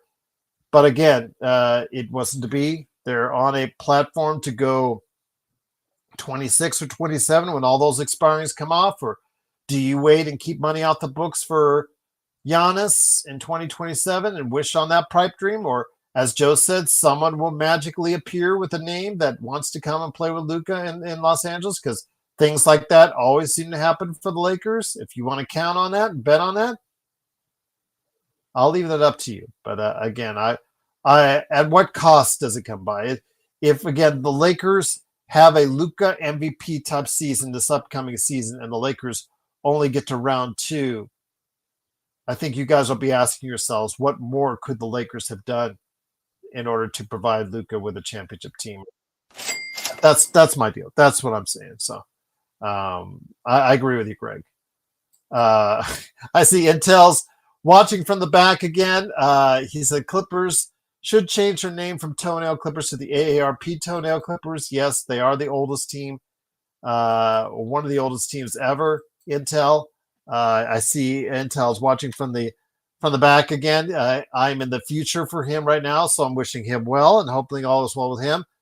Thank you for the super chat as always, Intel. And again, you feel free to do it. I'm always appreciate you guys out there when you drop on those super chat. It does help the channel out indeed. But Intel says, yes, the Clippers should change their name. Again, on paper, the Clippers look like they have a solid, deep team, but they are old. They have a lot of names. They have a lot of age, and we'll see if that comes to play. But again, in the playoffs, the Clips are always going to clip every single time, and I need to be proven otherwise before I say otherwise, because every time people think the Clippers are going to be good, they just don't get there. They had the lead on Denver in that first round, and they choked it. Couldn't box out, let Aaron Gordon tip and dunk, and they beat him in handling in Game 7. Guess what? James Harden didn't show up again for a playoff game. So yeah, I don't have confidence that the Clippers will be able to make a run unless I see it, because I think by that, again, oldest team out there, but they are deep, so they could be a problem during the regular season. I'll just leave it at that. Gregory says it's zero guarantee Lakers will get anybody. Yeah, there is no guarantees. But Joe, if you heard the argument last week, Joe was very passionate about it. He thinks just because it says in the marquee Los Angeles Lakers that in 2027 somebody will want to play with Luka. Somebody with a name will want to play with Luka. And I can't say he's wrong on that, because time and time again it's happened for the Lakers. But as we see this league changing and evolving over the course of time, that may not always be the case. But we will definitely have to say it. Wait indeed, see what happens there. But Travone says, I'm a Braun fan, but I'm Lakers first. It's time to move on. But Genie is making so much money off him, and Bronny, they prioritize money over winning.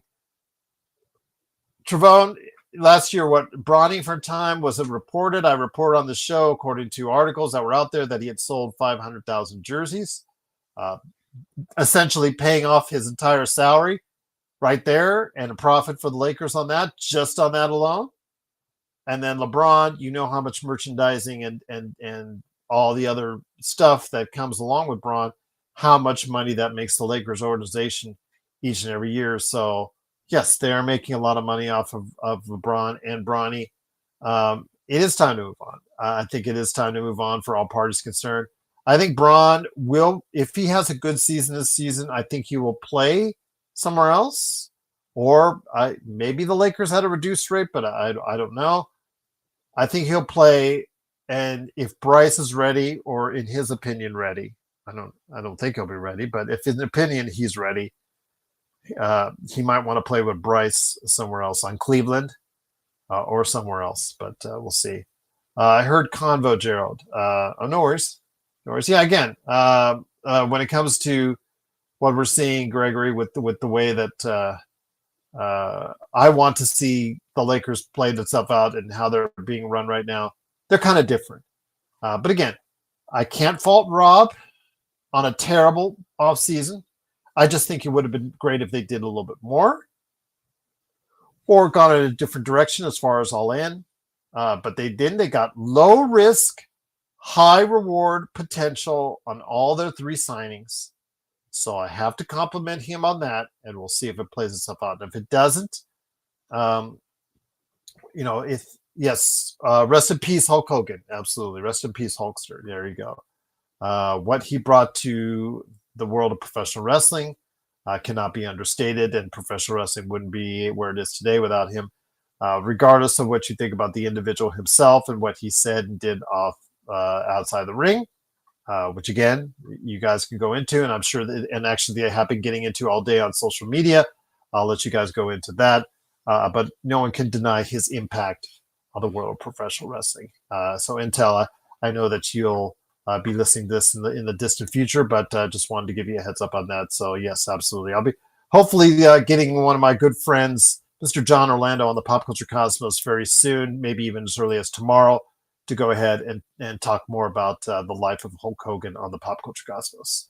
Best moment was slamming the Giant. It's so funny, Isaac, because he had already slammed the Giant, I think, in Shea Stadium in New York years before. And I know that Giant had been slammed like several times before that. But yes, the iconic moment, it's very iconic because I watched it. I had that pay-per-view, to tell you how old I am. I watched that pay-per-view, and just the way it was shot, and to see the entire Detroit dome just go crazy like that, it was just absolutely just crazy indeed to see that. I'm not saying nothing about it. I'll get banned. Okay, yeah, no worries, Steve. No worries. Yeah, again, he is who he is, and again, you have to respect what he did for the industry itself. It wouldn't be what it is today without him blowing up in the 80s. But again, he said and did some things outside of the ring that, again, I wish he wouldn't, but he did. And, I hope his legacy will be remembered more fondly about what he did in the ring and less what he did outside of it. But yeah, as an Australian looking in now, this new South Park episode is going to see how's this. I'll say this, Dean. People are applauding it and people are hating it. But that's South Park. That's Trey and Matt. That's Trey and Matt's Trey Parker and Matt Stone. They don't care what anyone thinks. They will put out there, whether it's against the left, whether it's against the right, whether it's against moderates, whether against whoever. And again, I don't want to get too political because I try to keep this show as non-political as I can. I will just say that they don't care who they piss off. They are willing to piss off anyone they like in order to go ahead and put out things that they think is funny. And oftentimes it works. Yesterday's episode, again, if you see it one way, it's going to make you mad. And if you see it another way, it's going to have you laugh your butt off. But it's Trey and Matt. And I will say I'm not the loyal fan I was years ago. I was watching throughout the 90s. I do think Big, Longer, and Uncut, the 1999 movie that they made, is one of the best movie musicals I've ever seen. And you have to view it and think of it as a musical because it is. They even had an Academy Award nominated song from there. And I don't even think it's the best song on or in that movie. So yes, I really think it's one of the best movie musicals of all time. Very underrated. And I hope you guys get a chance to see it on Paramount Plus, where they just got $1.5 billion from Paramount. So there you go. And Paramount conveniently right afterwards signed the deal got approved by the FCC to merge with Skydance Media. So funny how things like that work out. Yeah, they spare no one, Bloodhound. They no one is safe. No one or nothing is safe from Trey and Matt. That's something that will live with them forever, even after they die, even after they stop South Park. You've got to admit, everybody's out that no one and nothing is safe from them and their creative work. So I'll leave it at that. Steve says, always be a huge South Park fan for life. You got to understand the humor, not take it serious. Yeah, exactly. It's satire. It is satire. And if you can't take it and just laugh it off, don't watch it. Don't watch it. And don't just ignore it and move on and deal with it. That's Jason, South Park heading towards the Simpsons episode mark. No, Jay, I don't think so, because you see how long it took them just to make 10 episodes. So they will never get to the Simpsons mark, I don't think, unless they're doing this a whole lot longer, because the Simpsons is still active. But they remember, Simpsons do, I think, 20 to 22 episodes, or between 20 and 25 episodes each and every year.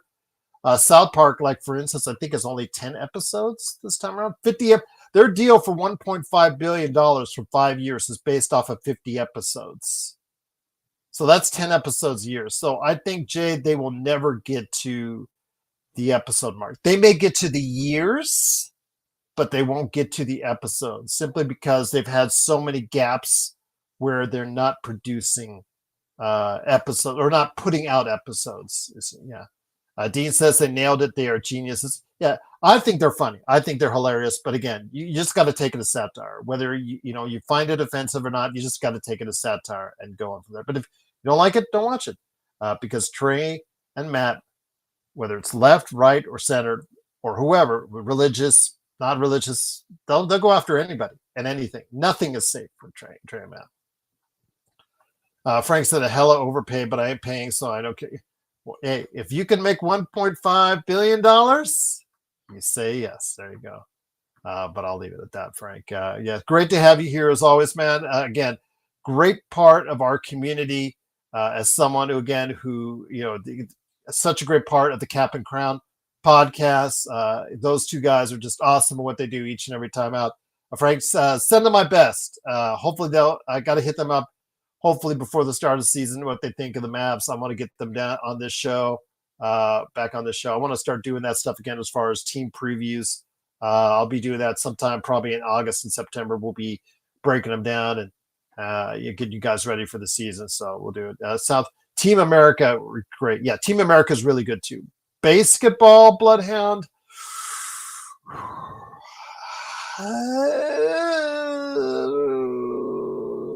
Yeah, basketball. Baseball is tolerable. How about that? Basketball has a couple chuckles, but yeah, it is nowhere near Team America and nowhere near South Park. Bigger, longer uncut, in my opinion.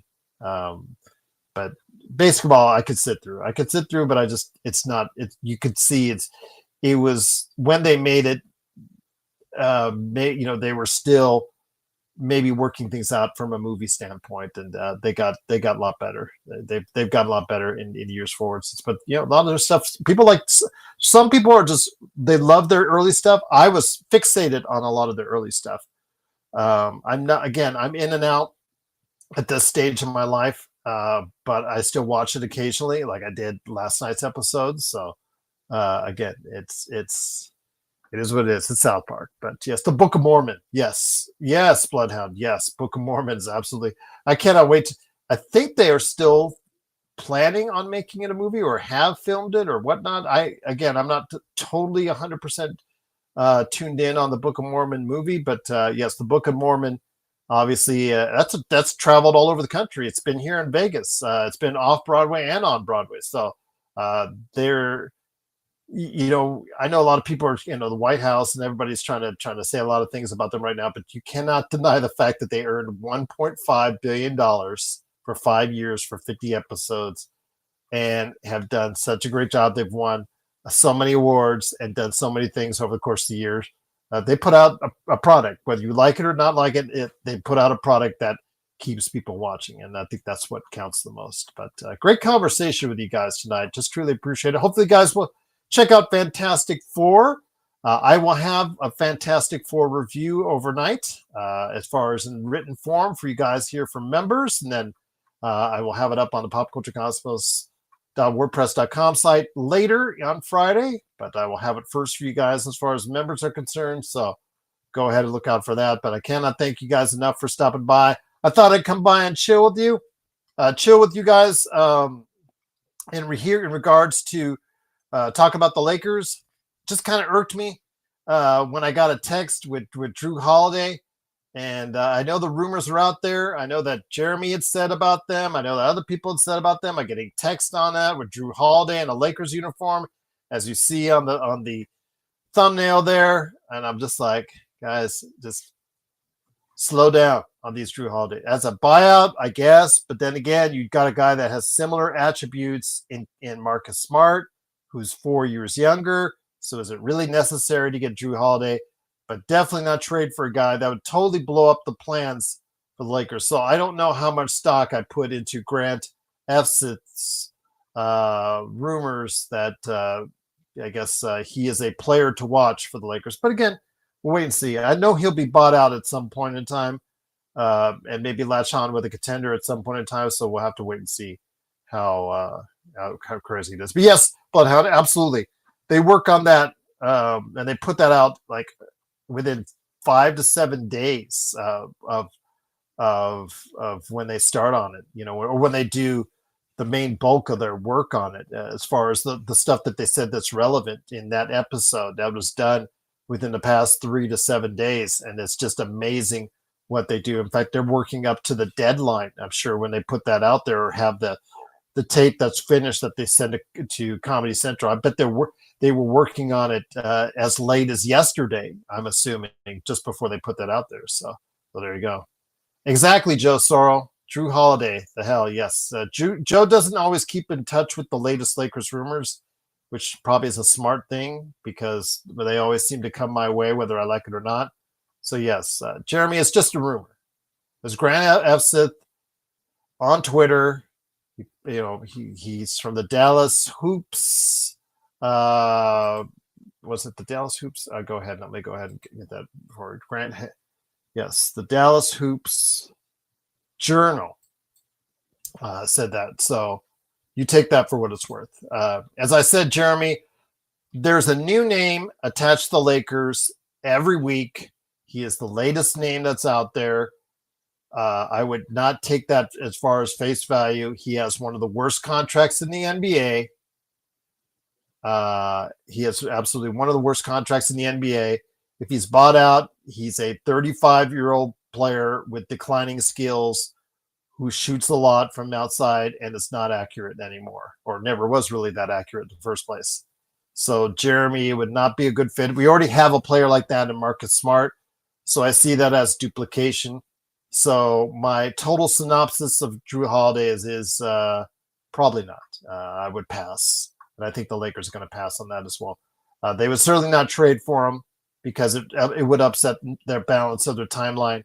And getting him on a buyout, I really don't see that happening, because A, they only have a veterans minimum, and I'm sure he'd want a contract similar to what we saw with Marcus Smart for a BAE. So there you go. Yeah, Jeremy. And then again, there'll be another name next week, another name next week. And as I said before, Jeremy, I went on the show. If I typed your name on Twitter and I put it out there that the Lakers were interested in you, guess what? You're part of the Lakers rumors right there for you.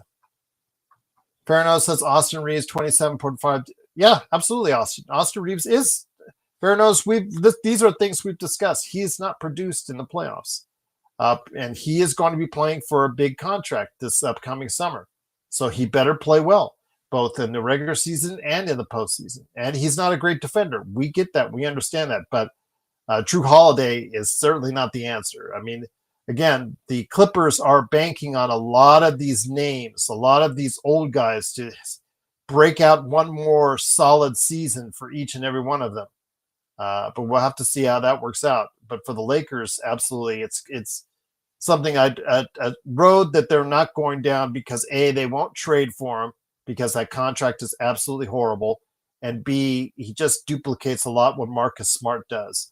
a combo guard, does a little bit of this, a little bit of that, defends okay. They don't defend both of them what they once did, but they defend. In the case of Marcus Smart, he may still have something left because he's 31. He's 4 years younger than Jrue Holiday. And yeah, for that, I just don't see that as a possibility.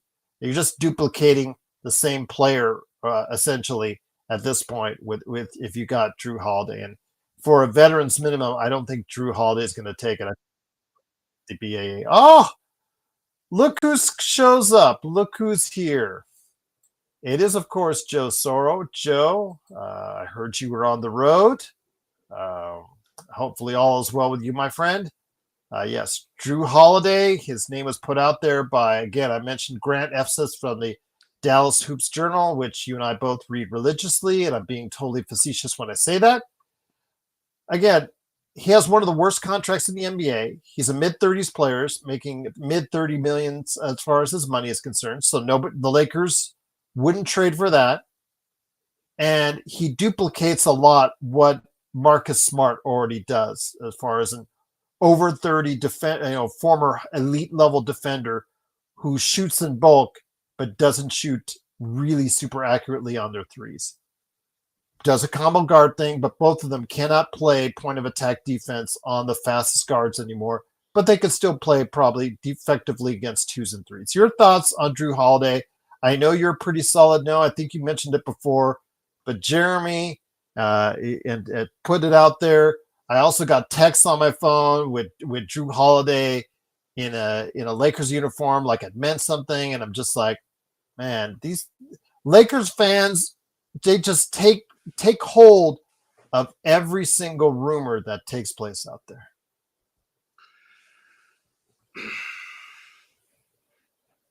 Yeah, I don't know why this would be a discussion.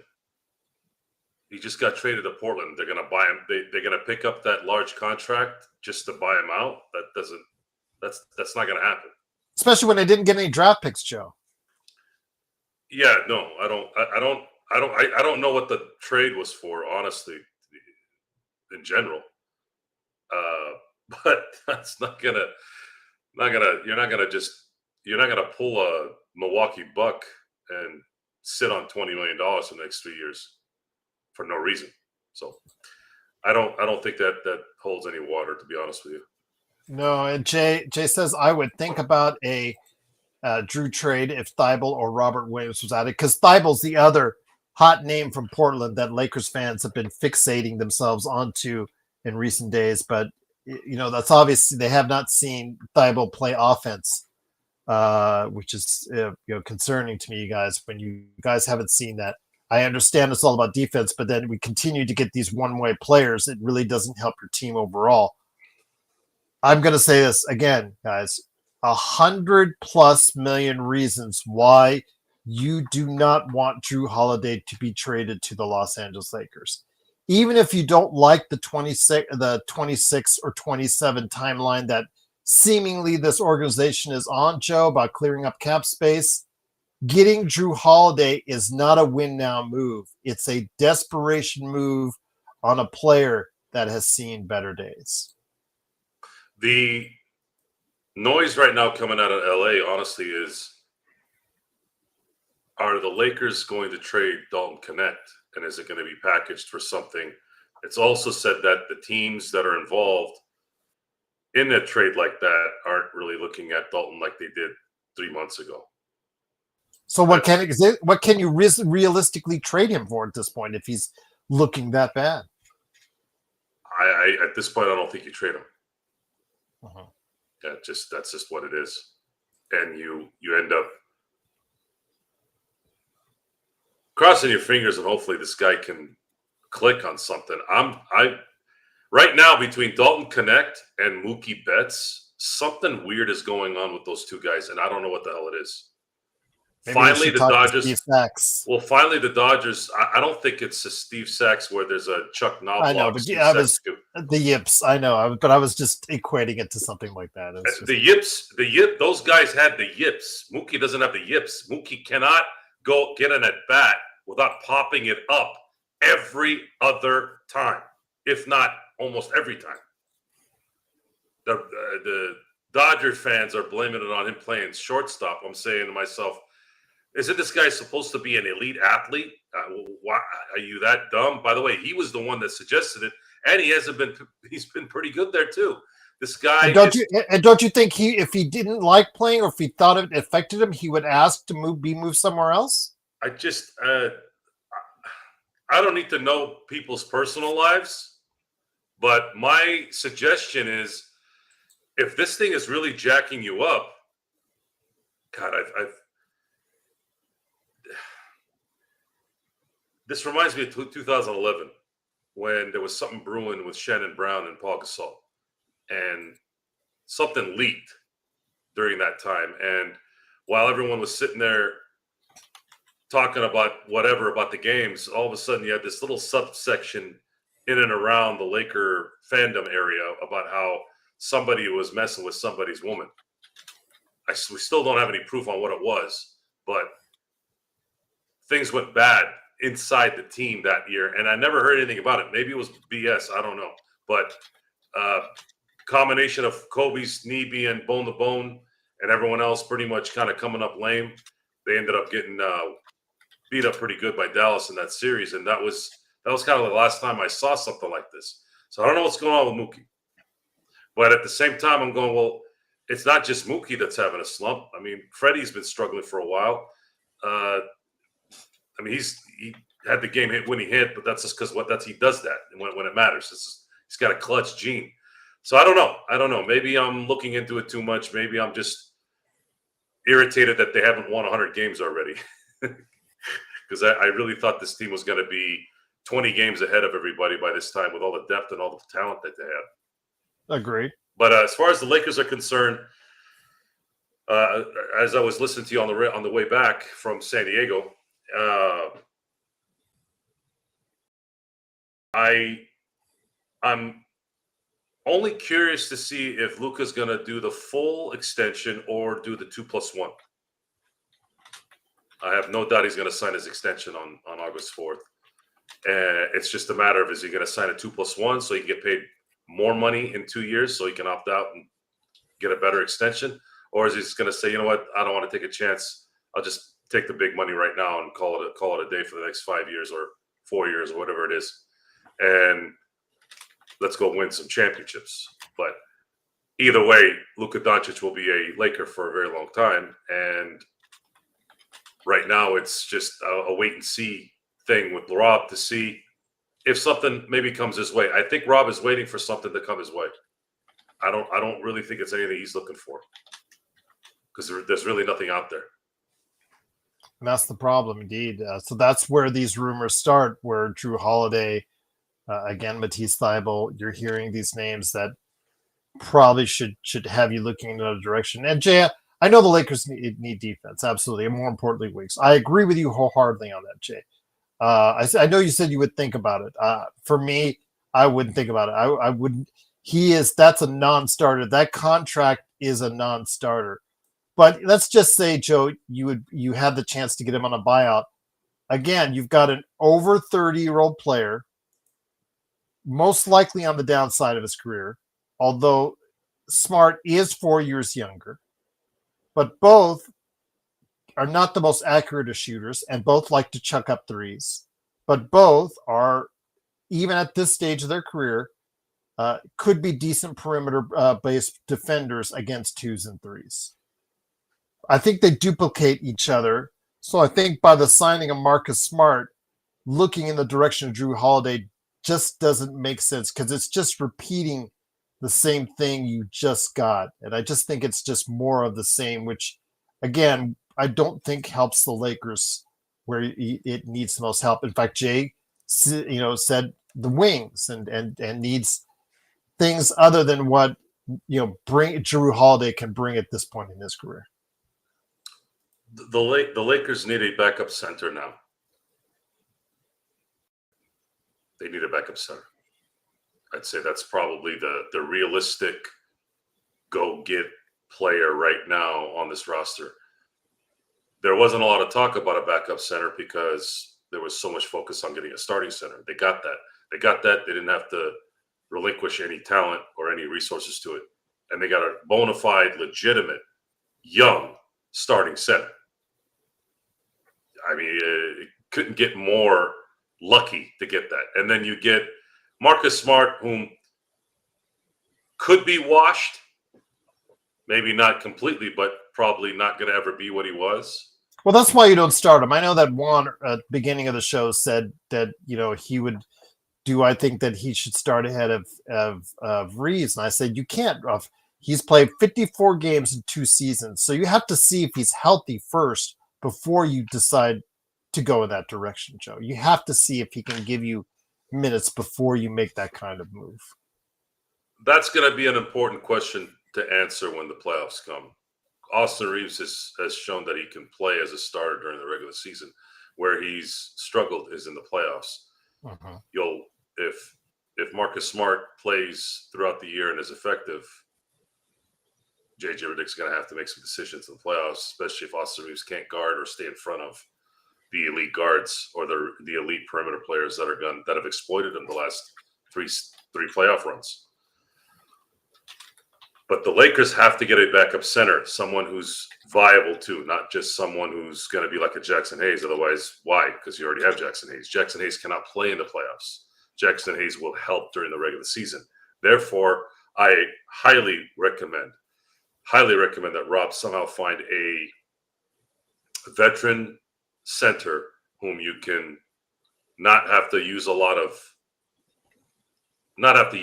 during the regular season, but come playoff time, make sure that he's available so that DeAndre Ayton could be fresh as well for the playoff run. A lot of little detail things that need to happen with the Lakers. That doesn't necessarily need to be a huge trade. We would welcome it if it's something that's demanded. That's the only thing I can think of, even though I don't think the Lakers have enough assets for that anyways. But that's the only way they're going to get better roster-wise is by someone demanding to come to LA before the trade deadline and the Lakers pouncing on it and having the assets to do it. But I don't believe that's going to happen. What I do believe is there's going to be at least a very good player, maybe slightly better than an Austin Reeves or a Rui or whatever, that could end up being available. And then at that point, you got to make a decision on if you think you want to take that risk. Or if it's a young enough player, it won't hurt the 2027 season because the guy's going to be an integral part of the team. That's why I mentioned LaMelo Anthony. I meant LaMelo Ball. LaMelo Ball isn't just, he's young. He's a guy that can drop 30 points. Not my favorite player in the world. Never will be. But how many guys do you know that drop 30 points in an NBA game? I don't know too many, even if he's in Charlotte. It's a pretty amazing set of skills, and that can be used on a team that has Luka, who's a pass first type guy, and then of course a team that's going to continue to rebuild and stack this team so that they can be a dynasty within the Luka timeline. Yeah, I've been watching too much regular TV with all these. What's going on in the world, man? What's going on with these killers and people not showing up, and they're finding them in the Mississippi River, man? It's been a really bad couple weeks, man. Yeah, a lot of things. Hogan passing away today was a weird day. Uh-huh. Chuck Mangione for you music enthusiasts out there. Hogan dying was, for a while there in the early 2000s when Kurt Hennig and those guys were all passing away. For me, it's a little bit of childhood getting chipped away. Hulk Hogan's a pretty big piece. Uh-huh. That was a big piece today of a childhood that got chipped today. And seeing Ric Flair in shambles with the cancer in his head that he had to take out, that was a brutal watch. That's oof. Yeah. A sad day. It's been a sad day. It's been a sad couple of weeks. Yes, it has been. But we're here to try to lock it down for you. It is the Lakers fast break. Joe, I think we'll go to 11 o'clock for everybody out there and for Intel, who's watching from behind. Was he watching? He's watching from behind. Intel's thing as of late, past few weeks, I don't know if you've noticed this, Joe. He watches from behind. So he's right now in the past Just want to hello Intel.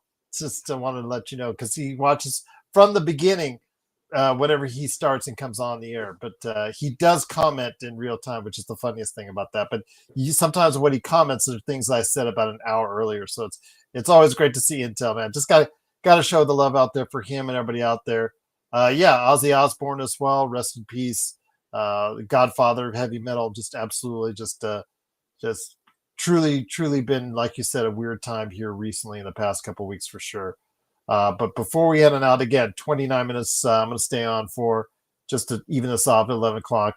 Again, the Lakers, according to Lakers Nation and other places, other sources say that Luka is going to sign a 4-year extension when it's offered to him upcoming here in just a matter of, a little over a week.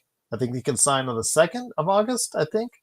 With that being the case, obviously would signal that Luka is all in on the Lakers, even willing to sacrifice more money financially in order to go ahead and commit now to Lakers. And what a great sign that would be, Joe. What a great sign in a time where things are uncertain with the ownership change, with all the stuff that's going on with the Lakers in this summer, all the stuff with LeBron and the drama that has played out therein. At least if Luka does sign an extension, that will at least cap everything on a good note for the Lakers going forward. Yeah, I think Luka is actually flying back to LA to complete the extension, and then he's going to go back to Slovenia. And well, I can't do it until August. Right, August 2nd or 3rd, and then he flies back, I think, on August 4th for the national team.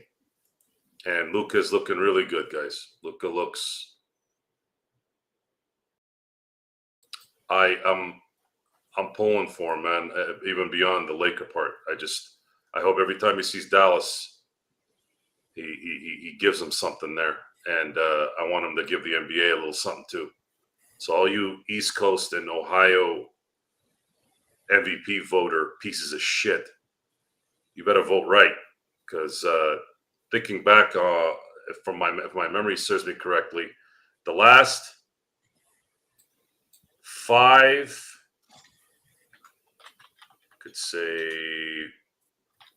I'd have to look at 1980, but since 1980, every single MVP I believe that the Lakers have had, the Lakers were on 1 seed. Kareem in 80, Magic in 87, Magic in 89, 90, and then Shaq in 2000 and Kobe in 2008. Okay. So that means, I guess if history says something, the Lakers are going to have to be a 1 seed for these scumbags to vote a Laker in as MVP.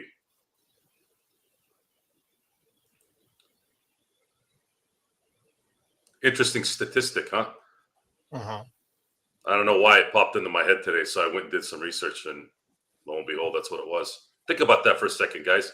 6 MVPs since 1980. Everyone had to be a 1 seed to get the MVP. Pretty stupid. Johnny says, who would you take, Yusuf Nurkic or Bol at this point? Nurkic, because he can rebound, which is, again, the Lakers won one of the. Not only did they have one of the worst benches in the league last year, they were one of the worst rebounding teams in the league last year. So I would say Nurkic. Bol can do all these different things, but he can't do them well enough to stick in the league, which is a shame because at times he shows flashes. But again, how many players have we seen over the course of the many years, Joe, now that have shown flashes and were never able to go ahead and just put something more consistently on a game-by-game basis? Nurkic doesn't have. Oh, I'm not Nurkic, but the backup center doesn't have to do anything other than be a competent, be a useful component on the team for just about 15 minutes a game during the playoffs. That's it. Just serve as a rest guy, a rest stop for Ayton. If you have to use a small ball every now and then, that's fine too. It's fine if they want to run a small ball thing for about 5 minutes in a game if needed. That's fine. I'll roll with LeBron or Rui at the 5 for a moment, but I don't want an extended amount there because they'll get exploited. And I don't want what happened with Gobert getting every rebound like last time. I don't want to see that again. That's the main reason why. Yeah, Sharp is a good rebounder, but he's also 6'9". So as a backup, I think he'd be okay. But as a starter, Legend, I would not have him start for my team because, again, good rebounder. Offensively, he's a little challenged, but yeah, he's still smaller than a lot of the centers playing at the 5, which would be problematic probably come playoff time. But as a backup, I think it will work out pretty good. Plus, he's a lob threat, which would be okay working with Luka and LeBron. Legend said Gobert turning into Wilt. You didn't like it, Sobero? American professional basketball player for the Los Angeles Lakers. No, I did not. Especially considering I've been calling him yogurt for the last 5 years. He turned the Lakers into yogurt. No pride in that, I guess. No one cared.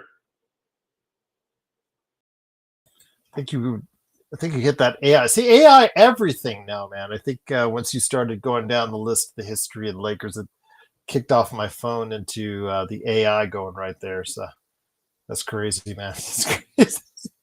AI, man. The amount of AI, the amount of AI BS going on right now is nuts. Tell me about it. Jay, Steven Adams, again, he's part of that Houston lineup. They can go big. They can put a 2 big men out there with Alperen Şengün and him. They got Clint Capella behind him. Remember, if they throw Adams, Durant, and Şengün, that's 3 guys over 6'10" that they're throwing out there on the front line. So they've got some versatility now in Houston. And you saw that Alperen Şengün, Steven Adams combo did work effectively at times at the latter part of the season and in the playoffs for them. Yeah, we'll get a chance to see what that's going to produce, especially with Durant. I wish the Lakers had something like that because I don't see Ayton and Hayes playing together anytime soon. No, I wouldn't do that.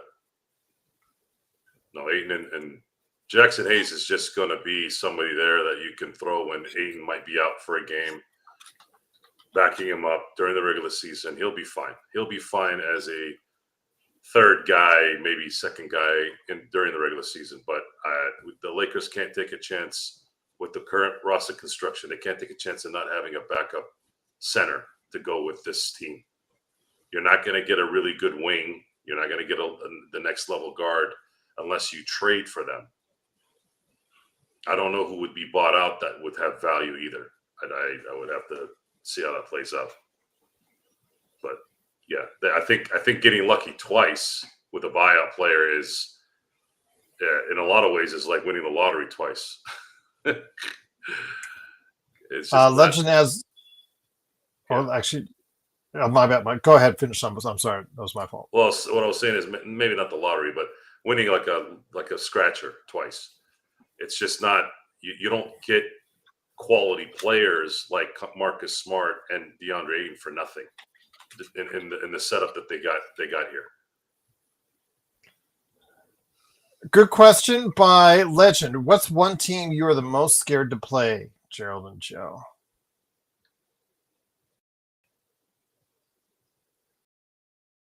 Scared to play. I don't think I'm scared about any. I don't think I'm scared to play anybody. Denver doesn't scare you. Minnesota doesn't scare you. Houston, with all the different wings they could throw out. I'd have to see how they play first. But they're good on paper. I think the Lakers match up better with OKC than some of these teams. But Houston might be a problem for them because they have so many young athletic wings that could go out and if Thompson elevates his game even more, that could be problematic for the Lakers in the matchup between them. Our luck against Denver. Denver just got deeper this offseason than they were before. So that could prove to be problematic for the Lakers. But I'd probably say of the teams, I'd probably say Denver, just because there's that history there and it starts to get in here once you start losing so much in the playoffs to them. But that remains to be seen. We'll definitely see what happens. But as far as scared, I'd probably say I'm not scared, but I would be concerned if Denver plays them more so than I would OKC or in Houston. Again, they have so many live bodies they can throw out at people. As far as the defensively, is Durant going to be healthy at that point in time? The players in the playoffs, and can he still score at an elite level in a set offense? If he can, then there you go. Houston should be right in it as well, Joe. Yeah, I would do that trade, Trayvon. But I don't think they would. No, unless they really want the expirings, which could be a possibility in Philadelphia. Yeah, we beat 2 or 3. Yeah, but Alan, again, in the playoffs, how well have we done against them in the playoffs? but I think they got out of that fear area, but Denver did get better. So yeah, just put regular season and playoffs are two different things. We're gonna have to see how Luka is here. Does he put the fear of God in everybody during the year? Because that closes everything up. And LeBron being able to play effective basketball, but not many minutes, and then you have guys like DeAndre Ayton, guys like Reeves, guys like Rui, guys like Marcus Smart, who are all playing for the next big contract. So there's going to be a lot of motivation for those guys to play. And then I want to see how well JJ Redick coaches. That's something we don't talk enough about because, again, up and down rookie season for JJ Redick. Yes, he did take the team to 50 wins and the playoffs. But, again, we saw, as we mentioned on this show, sometimes he got outcoached. There were some times he got outcoached by much more seasoned coaches, and I'm hoping he was taking notes and taking lessons. He is someone who studies a lot of tape, or in this case, studies a lot of film, studies a lot of video. So I'm hoping he will learn from his mistakes and grow forward and be more consistent as a coach with his X's and O's. Because, again, I believe he did get outcoached at times during the course of the season and also in the playoffs as well. But, again, a rookie coach, so I'm going to give him some leeway on that and see where it goes forward. It's more than that. It's not just the coaching. I want to see his demeanor. I want to see how he feels. He's going to get upset. Well, I mean, getting upset is fine. I watched Bill Parcells get upset every 5 minutes. It was fine. The thing is that the great equalizer is winning. You can be upset. You can be a jerk. But if you win, it don't matter. Legend said he watched the buzzer beater from Magic when Franz Wagner hit that shot to beat the Lakers, and also the buzzer beater by Giddey. Very entertained he was by our antics. I rewatched Gerald's live stream after the Magic and Bulls game from last season. The Magic's lost, and okay. Why were you laughing? I wasn't a laughing matter. No, he was laughing. He was laughing because we weren't laughing because we were pissed off. I think we were ranting. I think there was Joe rants on there. I think a lot of us were pretty pissed those days. So, yep. Yeah, but the joke's on the Bulls. They lost out on the first overall pick because of it.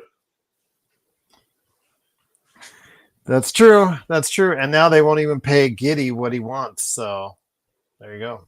Yeah, they're mad at him. Yep. Aren't the Bulls for sale?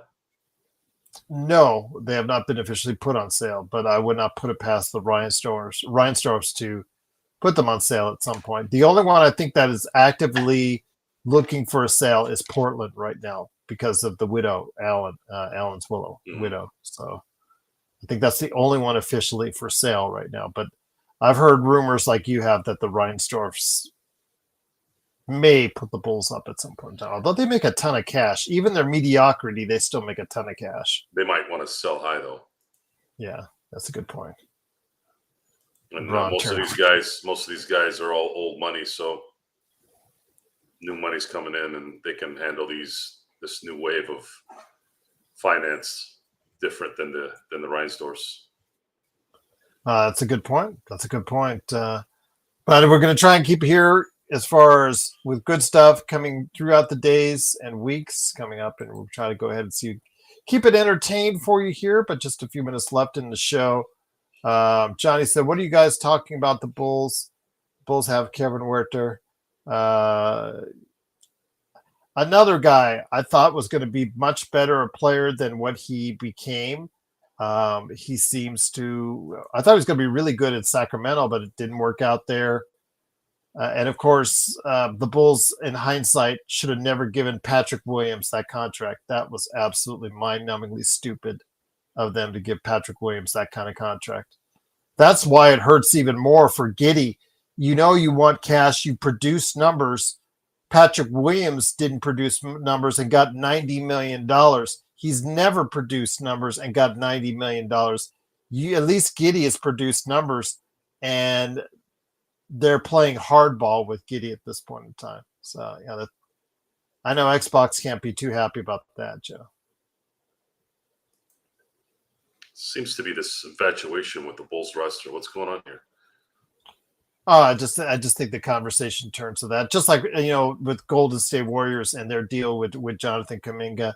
I think that's the only thing that really has to be left to work out right now. Maybe barring any other, dramatic moves or whatnot, it's the restricted free agency in Chicago, Brooklyn, and Golden State, which I think it's just those stories are yet to be fully told. And once they are, I think that's going to just, all the free agents that are still available out there, like the Horfords or the Meltons or whatnot, I think that all those, little things alongside of it are going to be taken care of as well.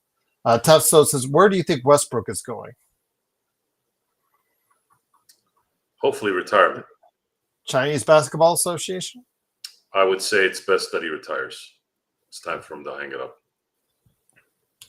up. Joe and Gerald's GM says that the Warriors get Horford and Melton. Gerald, who's better, Warriors or us? I still think us.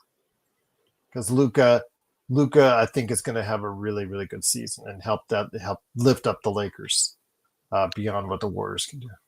Yeah, I can see that. The Bulls, by the way, go back to the Bulls. I think 90% of the team are on expiring contracts. And there you go. So, but I do think that they're going to sign. Wasn't there mention of them signing Kobe White though? Into a long-term deal, yes. Yeah, I think that's going to happen. I think if there's one guy that's going to get the deal, it's going to be him. And then Vucevic, Collins, Huerter, and Giddey are all on expiring contracts. So I don't know if it's just grandstanding or just negotiating, but I think there's going to be more than one extension here. How that pertains to the Lakers, I don't know if those guys are going to want to trade those guys for anything that's not going to require probably a first-round pick, being that they're expiring. That's true. I don't want to give the first. Rob's not going to give a first-round pick for Collins or Vucevic or Huerta or any of those guys. So I don't think there's going to be any options out of Chicago. Our best bet is to get Horford somehow, but the Lakers would have to make a trade to free up some money and a spot. Yeah, because he's not going for the minimum at this point. Right. And they already waived Goodwin, who the Suns picked up on waivers.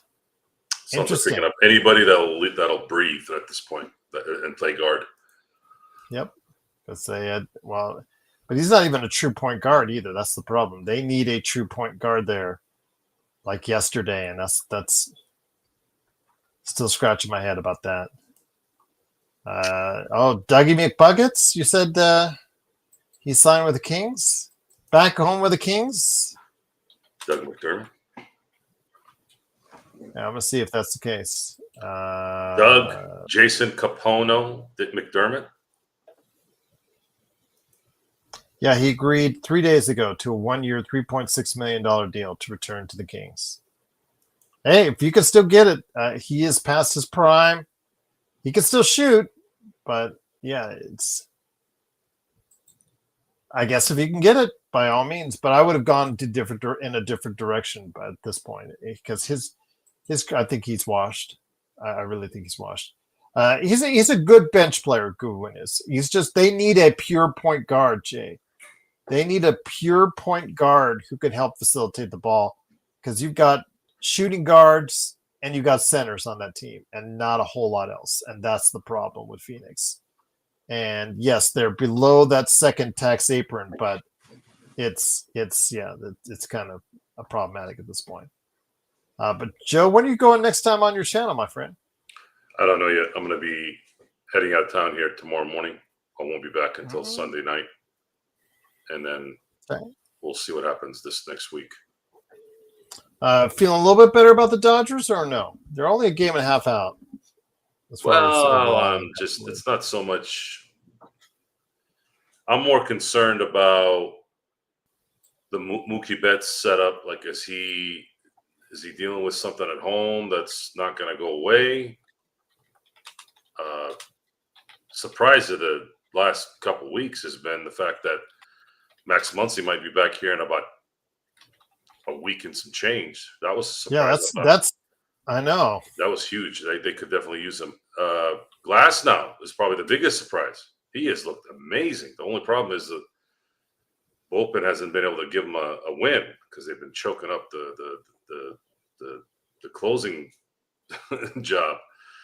Kirby Yates looks like Tanner Scott's forearm. I haven't heard anything major, but I heard his forearm, and I think it might be a little bit of his forearm and also a little bit of his head that he's kind of zapped out. In his defense, maybe I think the Dodgers used him up a little too much already. Maybe that's playing a factor in there. But Andrew Friedman's going to have to make a decision on whether he needs to go get another arm if he doesn't think Trident, Kopech, and Bruce Stark Gratterall will be enough to cover the bases. I do like Vesia. I do like Banda. I do like Dreyer. Those, they have some guys there that they can use, high leverage guys. And if they get the other three back, now you have a pretty set right, three really good right-handers with all those lefties. So I'm thinking to myself, worst case scenario, if Friedman decides not to go after anybody, you're going to have Banda, Vesia, Dreyer as your lefties, and then you'd have Trident, Kopech, and Gratterall as your righties. Those are 6 very, very good relief pitchers. If you can't win a World Series with those 6 when they're on, then you can't ever.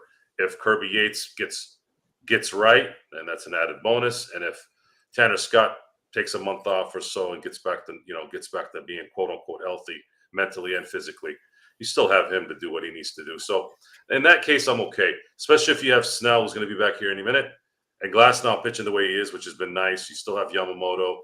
You still have Shohei, who they're going to use more than 3 innings in the playoffs. That's for sure. Looks like it's going to happen.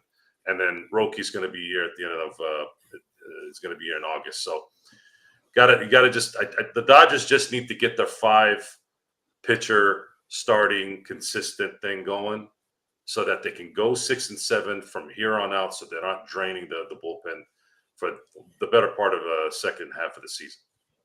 And then, of course, the hitting part. I don't know. I don't know what's going to happen. Maybe they're getting their slumps out now, hopefully. We will see, but as soon as Joe gets back, was that a dig at me, Intel? Was that a dig? I think so, but he won't see that comment for about another half hour. Yeah, is that real? Okay, Intel. I'm gonna be. I'm not gonna say anything. Never mind. We love Intel. Yeah, Jay, Kuzma. As much as I really wanted to work out, he was really one of my favorite players during that period of time. I got to see him live playing at Summer League when we started to break out. I remember the line that was wrapped around the concourse level, as far as wrapped pretty far away on the concourse level just to sign autographs for him after his first game as a Laker at Summer League. And I just watching that team progress as far as it did and seeing where he went. And just he was playing with the U.S. national team, and it just never seemed to click, especially from the outside as far as from threes. And I do appreciate the fact that he changed his game for the Lakers when they needed it the most. He became a defensive perimeter defensive guy for the Lakers during that run in the bubble. Conversely, because he was a traffic cone for the first years of his career, and it absolutely was great to see. But it's just after he had that big year with Washington and he got that big contract, Joe, it's just never been the same for Kuzma. And at this point, I just don't know what he has left. I don't know what happened to Kuz. I don't know. It's kind of sad. Yeah. He came out the gates. You're thinking, man, this guy, I was thinking maybe Rashard Lewis. Yeah. Next Rashard Lewis that the Lakers are going to have. And he had a good personality and really, really just grabbed the Laker fan like year one. And then it just went downhill from there. I don't know. Does he not work on his game? Is he lazy? I don't know any other way to look at it. He was dating Instagram models and all that stuff. That's the thing, guys. See,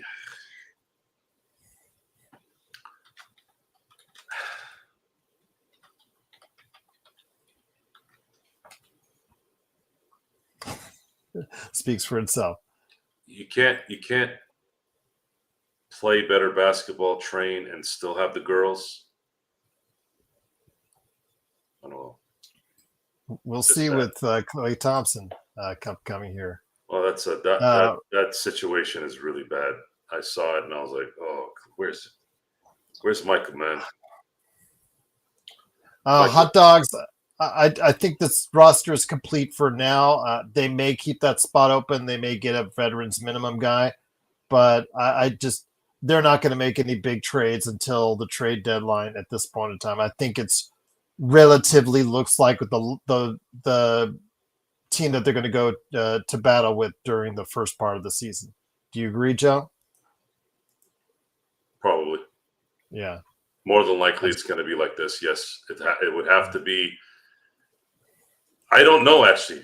I don't know. Other than I think that there has to be a team that approaches Rob, because I don't think Rob's going to be able to get anything if he initiates. And plus, Rob is, again, looking at that 2026, 27 cap space deal, whether we like it or not. So, Travone, with the last question of the day for us, it is, if y'all can add any former Laker role player to this current team all time, who would it be? And a key is their Laker role player.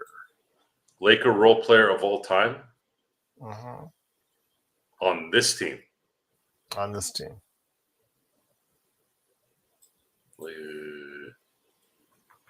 Any Laker role player. Any past Laker role player to put on this team. Uh-huh. And however they played for the Lakers. Lamar Odom. Lamar Odom? Yeah, I would go Lamar Odom. Cures a lot of ills. Would cure a lot of ills. Prime Lamar Odom on the Lakers would cure a lot of ills. Lamar Odom won a Sixth Man of the Year, the only Sixth Man of the Year award by a Laker. And he was the glue, and he was the glue in the locker room. He's a glue on the court. He's unselfish. Everyone loved him. Yeah. You can play that. He can play a small five. He could go play the four. Can handle the ball. Do a lot of things. That's good. Karl Malone, you're right. He was technically a role player for the Lakers. So Johnny, you are correct on that. So not bad. Ron Artest, Ariza. If he was just a role player, the Lakers would have won in 04. Yeah. Mark Madsen. Okay, now we're going somewhere. Cooper, there you go. He wasn't really a role player. Mark Manson, It's a Hall of Ron Famer. Artest. Yeah, meta world peace indeed. Great suggestions, you guys. Truly appreciate you joining us. It is, of course, the Lakers Fast Break. Cannot thank you guys enough for stopping by. I'll probably stop by a Friday or Saturday with the show to go ahead and close the week on out. But yes, Joe, great to have you stop on by for a few. Any last thoughts before we head on out? Before you head on out here for the next I will few be days. gone for the weekend, so I'll chime in on the chat when I can. It's going to be a busy weekend, and it's going to be a very busy rest of the year. So good things are coming, though, in a couple weeks. So get ready. There's going to be some fun visuals coming. Oh, there you go, indeed. And again, we're still got a show I got to line up here. Hopefully the next week or so when he gets back, we can go ahead and have a nice big long show planned for you. I know we did a long show today, but definitely a 3-hour show for you guys coming up here in the not too distant future as well. But for Joe Sorrow, it's Gerald Glassford. Thanks again for watching this. We truly appreciate you joining us. Big shout out to Intel for the super chats. As always, my friend, hopefully you will see this in the future. Saying from all of us to all of you, thank you so much for watching, listening to everybody out there. Please like and subscribe on the way out because it always helps from all of us right here at the Lakers Fast Break Podcast.